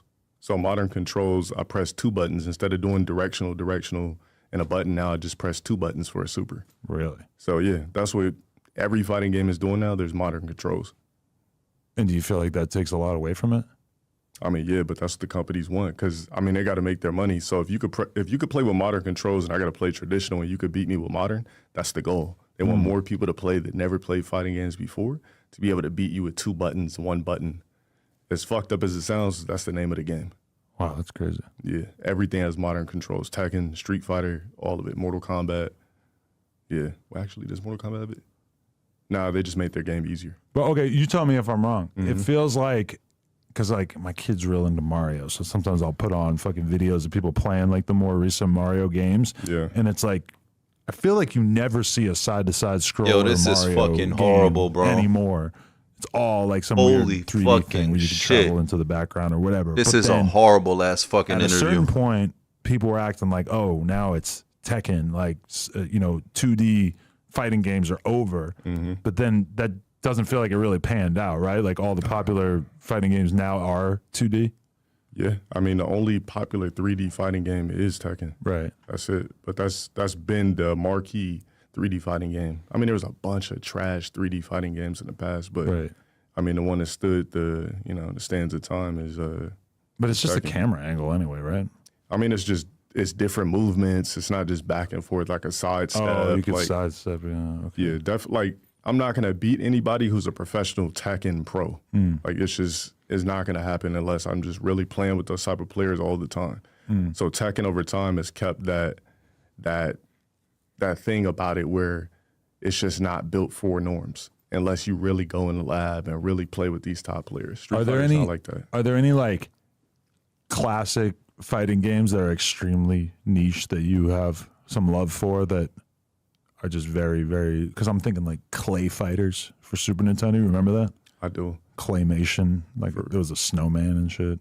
The only one that really hits like that for me is like Street Fighter 3 Third Strike. Yeah, I don't know that. It's the most difficult Street Fighter game. Like, it's not rewarding. If you're trash, you're not beating me, vice versa. Like, I can't beat a pro at Third Strike, but I could beat like, I'm good at it, but I'm not beating like a Japanese pro.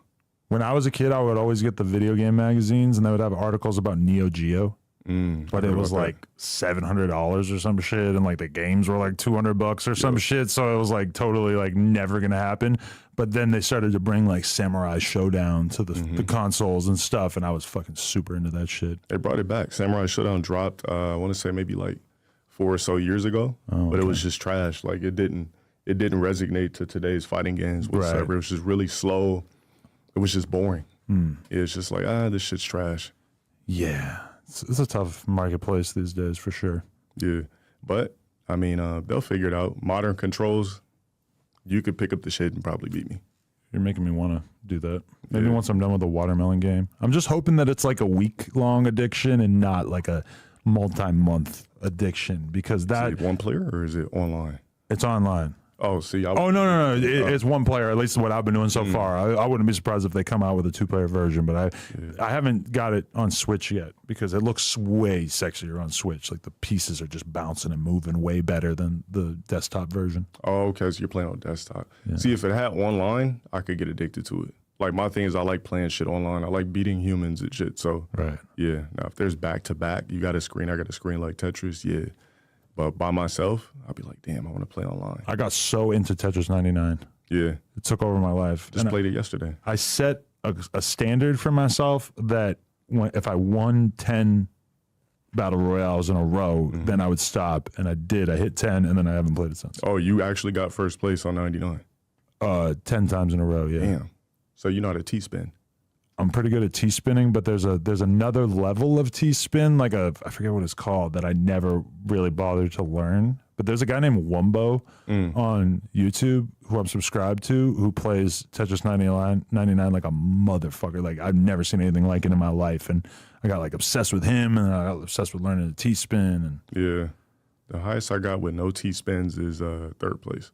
Really? Yeah, I just drop shit fast, and I just move fast. But T-spinning, if I was to T-spin, yeah, I don't T-spin. I just drop everything fast. No, T-spinning is essential. Yeah, I was trying to win games just by doing getting Tetrises, getting 4 lines at a time for a while, and then once I started to do the T-spins and I really started to set it up for multiple T-spins in a row, that's when I started to really like. That's how you destroy the game. Yeah. With the T-spins, yep. Tetris Splash is like, to me, that was the best one ever. It's scary to play a game just knowing that there's an army of Asian people on the other side of the world who are just going to be better at this game than you, no matter what you do. Puyo Puyo Tetris, when I see... Oh my God, I've watched people play that, and I never actually played it myself, but it looks so gnarly. Yeah, it is. When I see, like, anybody from Japan, I know I'm going to lose. As soon as they hop on the screen, it's over. I play Pokemon Go, and when you go to Japan, it is just like everyone is playing Pokemon Go. Damn, really? It's fucking trippy. Wow. And then you come back to America and nobody plays it, and I feel like a loser again. Nobody plays. I mean, you can find streamers who play it, but for the most part, yeah, I would say that's definitely like an overseas game. I'm friends with Ninja on Pokemon Go, and he just randomly will like invite me to raids in the game, and that just fucking weirds me out that this guy's like playing games for a living and then also will just play Pokemon Go in his spare time. Damn. I'm like, what are you doing? Wait, Go is when you go outside. Yes. Oh, damn. Yeah, last time that was like a big thing in 2016? 2016, yeah. Yeah, 2016, damn. I didn't know people still played that. I know, it's deeply embarrassing for me as a person who played it every single day since it came out. Damn. Yeah, it's a whole thing. Okay, so what's the future for you? Like, where do you see your career going? You seem like you're in a pretty good place, especially for somebody who has this whole reputation of being all conflicted and crazy and shit. You seem like you're pretty happy with where you're at right now. Yeah, I mean, I would say I'm definitely blessed for sure. Like, considering where I came from, I'm definitely blessed to still have a fan base, still be here for so many years.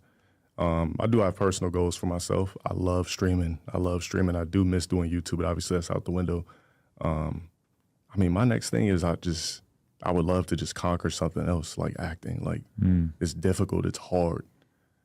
When you read a script and you're trained, it's just like, damn, I'm trash. But just like the high of being able to get good at doing something so difficult like that, like that's what I would love to do. Yeah, that's like want to stream the craziest mountain to climb because it's just like a social challenge as well. You have to like meet people and slowly worm yourself into these positions, right?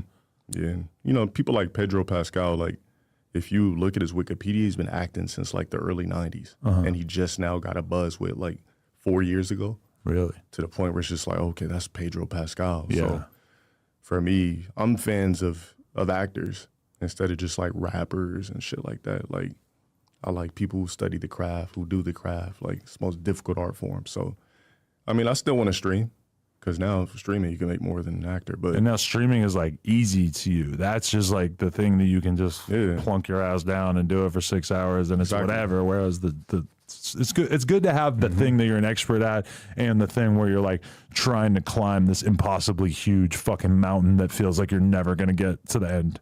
Yeah, and that's how I feel about acting. Like, I'm like, damn, if I could pull this shit off, everything I said I wanted to do is like in fruition. Like, damn. So that would be like the climax for me of life, is becoming like even if I'm like a B or C tier, I don't give a fuck. Just as long as I'm like some form of an actor. Right. Then after that, you know, I'd just like to be 80 years old and just die on Mars in like a underground or bubbled city. Yeah. I saw some video footage of Mars with like audio added in of what it would actually sound like with the wind and shit. And I'm like, this doesn't, I don't think I want to go there. Yeah. I mean, if it's built up, that's like my dream. Just go to a different galaxy or something like that. But we'll probably never see it. But no fresh air would be tough. Yeah, exactly. That's the only thing I would miss about Earth. It's the fresh air. But yeah, just to be like 80 something and just like die on a different planet, that would be dope. I went to Wyoming one time and the fresh air just was like, oh my God, like what the fuck am I doing in LA? It hit different. So different. Yeah, a lot of people are leaving LA though. Yeah. Yeah, seen an article where Chris Brown said, I'm done with California. Right. I'm out of here. Elon Musk and Joe Rogan are probably inviting him out to the comedy mothership. Yeah, a lot of celebrities are selling their LA homes and they're getting the fuck out of Dodge. It's crazy to be like basically a professional clout chaser. It's like I can't leave because it's like I have to stay as close as possible to where the famous people or the interesting people or the people who just make for good podcasts are going to be at. So you feel like you're going to stay in LA forever or? It's like I don't really know how I would leave at a certain point. And also it's like a crazy thing happens when your kid is in school. Okay. And you just realize like, oh fuck, if I were to ever want to leave, it would be a huge thing. Yeah, my thing is I would never want to like leave Cali, but I would like to have like another place somewhere else where I could like escape here and there. But out of all the places I've been, like nothing tops Cali. Yeah, just nothing tops it. I love New York because I love like the energy of the city and there's that electrifying feeling of like waking up and you can hear the city moving and you walk outside and there's people just moving around everywhere. But then also that's like being kind of high profile, that feels a lot less cool. It makes it actually feel very dangerous and like really like not the energy I want to be around. Yeah, you got to be careful. But then I also like when I lived in Austin back in the day and shit, it's like I do like that Texas vibe of everything being kind of wide open, which Austin is not a good example of that, but just down south having some more room to yourself and everything, that feels attractive to me. But for now, I'm definitely not. Yeah, just Cali. I'm just stuck here. Yeah. Bunch of gangbangers and prostitutes. Depending on where you're at, like one corner is like this and then the next corner is like some top tier apartments they're building. Yeah. So yeah, that's definitely LA for you.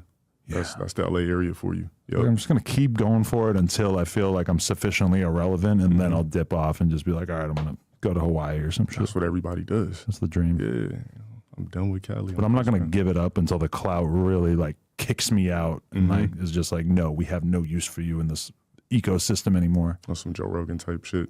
Yeah. Well, man, he was doing better than ever, and he fucking made his way to Texas. So yeah, he just couldn't stomach it. Yeah. It feels. I mean, how some people feel about Vegas. I mean, feel about Cali. I feel about Vegas. So I hate Las Vegas.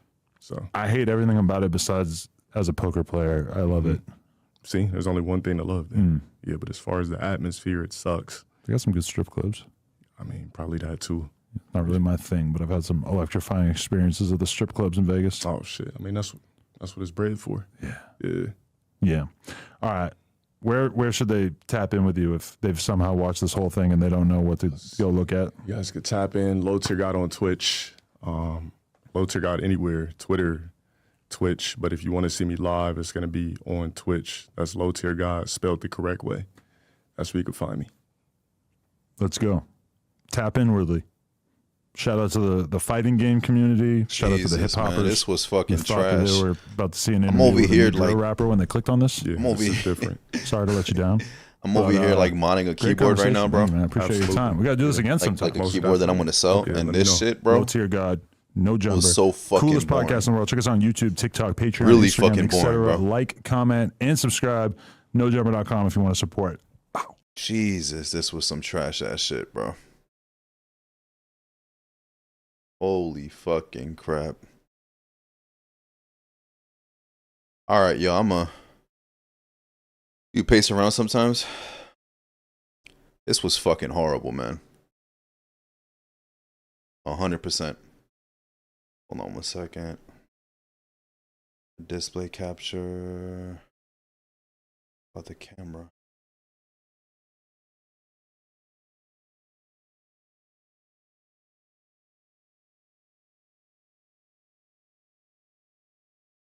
Remove this. Wait, hold on. No. Yeah, this was horrible, bro.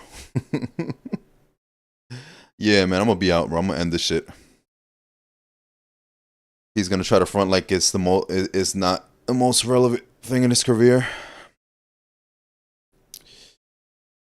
Thanks for the stream. Expect some opening heat for Dale. Yeah, bro. Yeah, my man. Big ups to all you motherfuckers, bro. This shit was trash, bro. Honestly. But I'll go ahead and catch you guys later, man.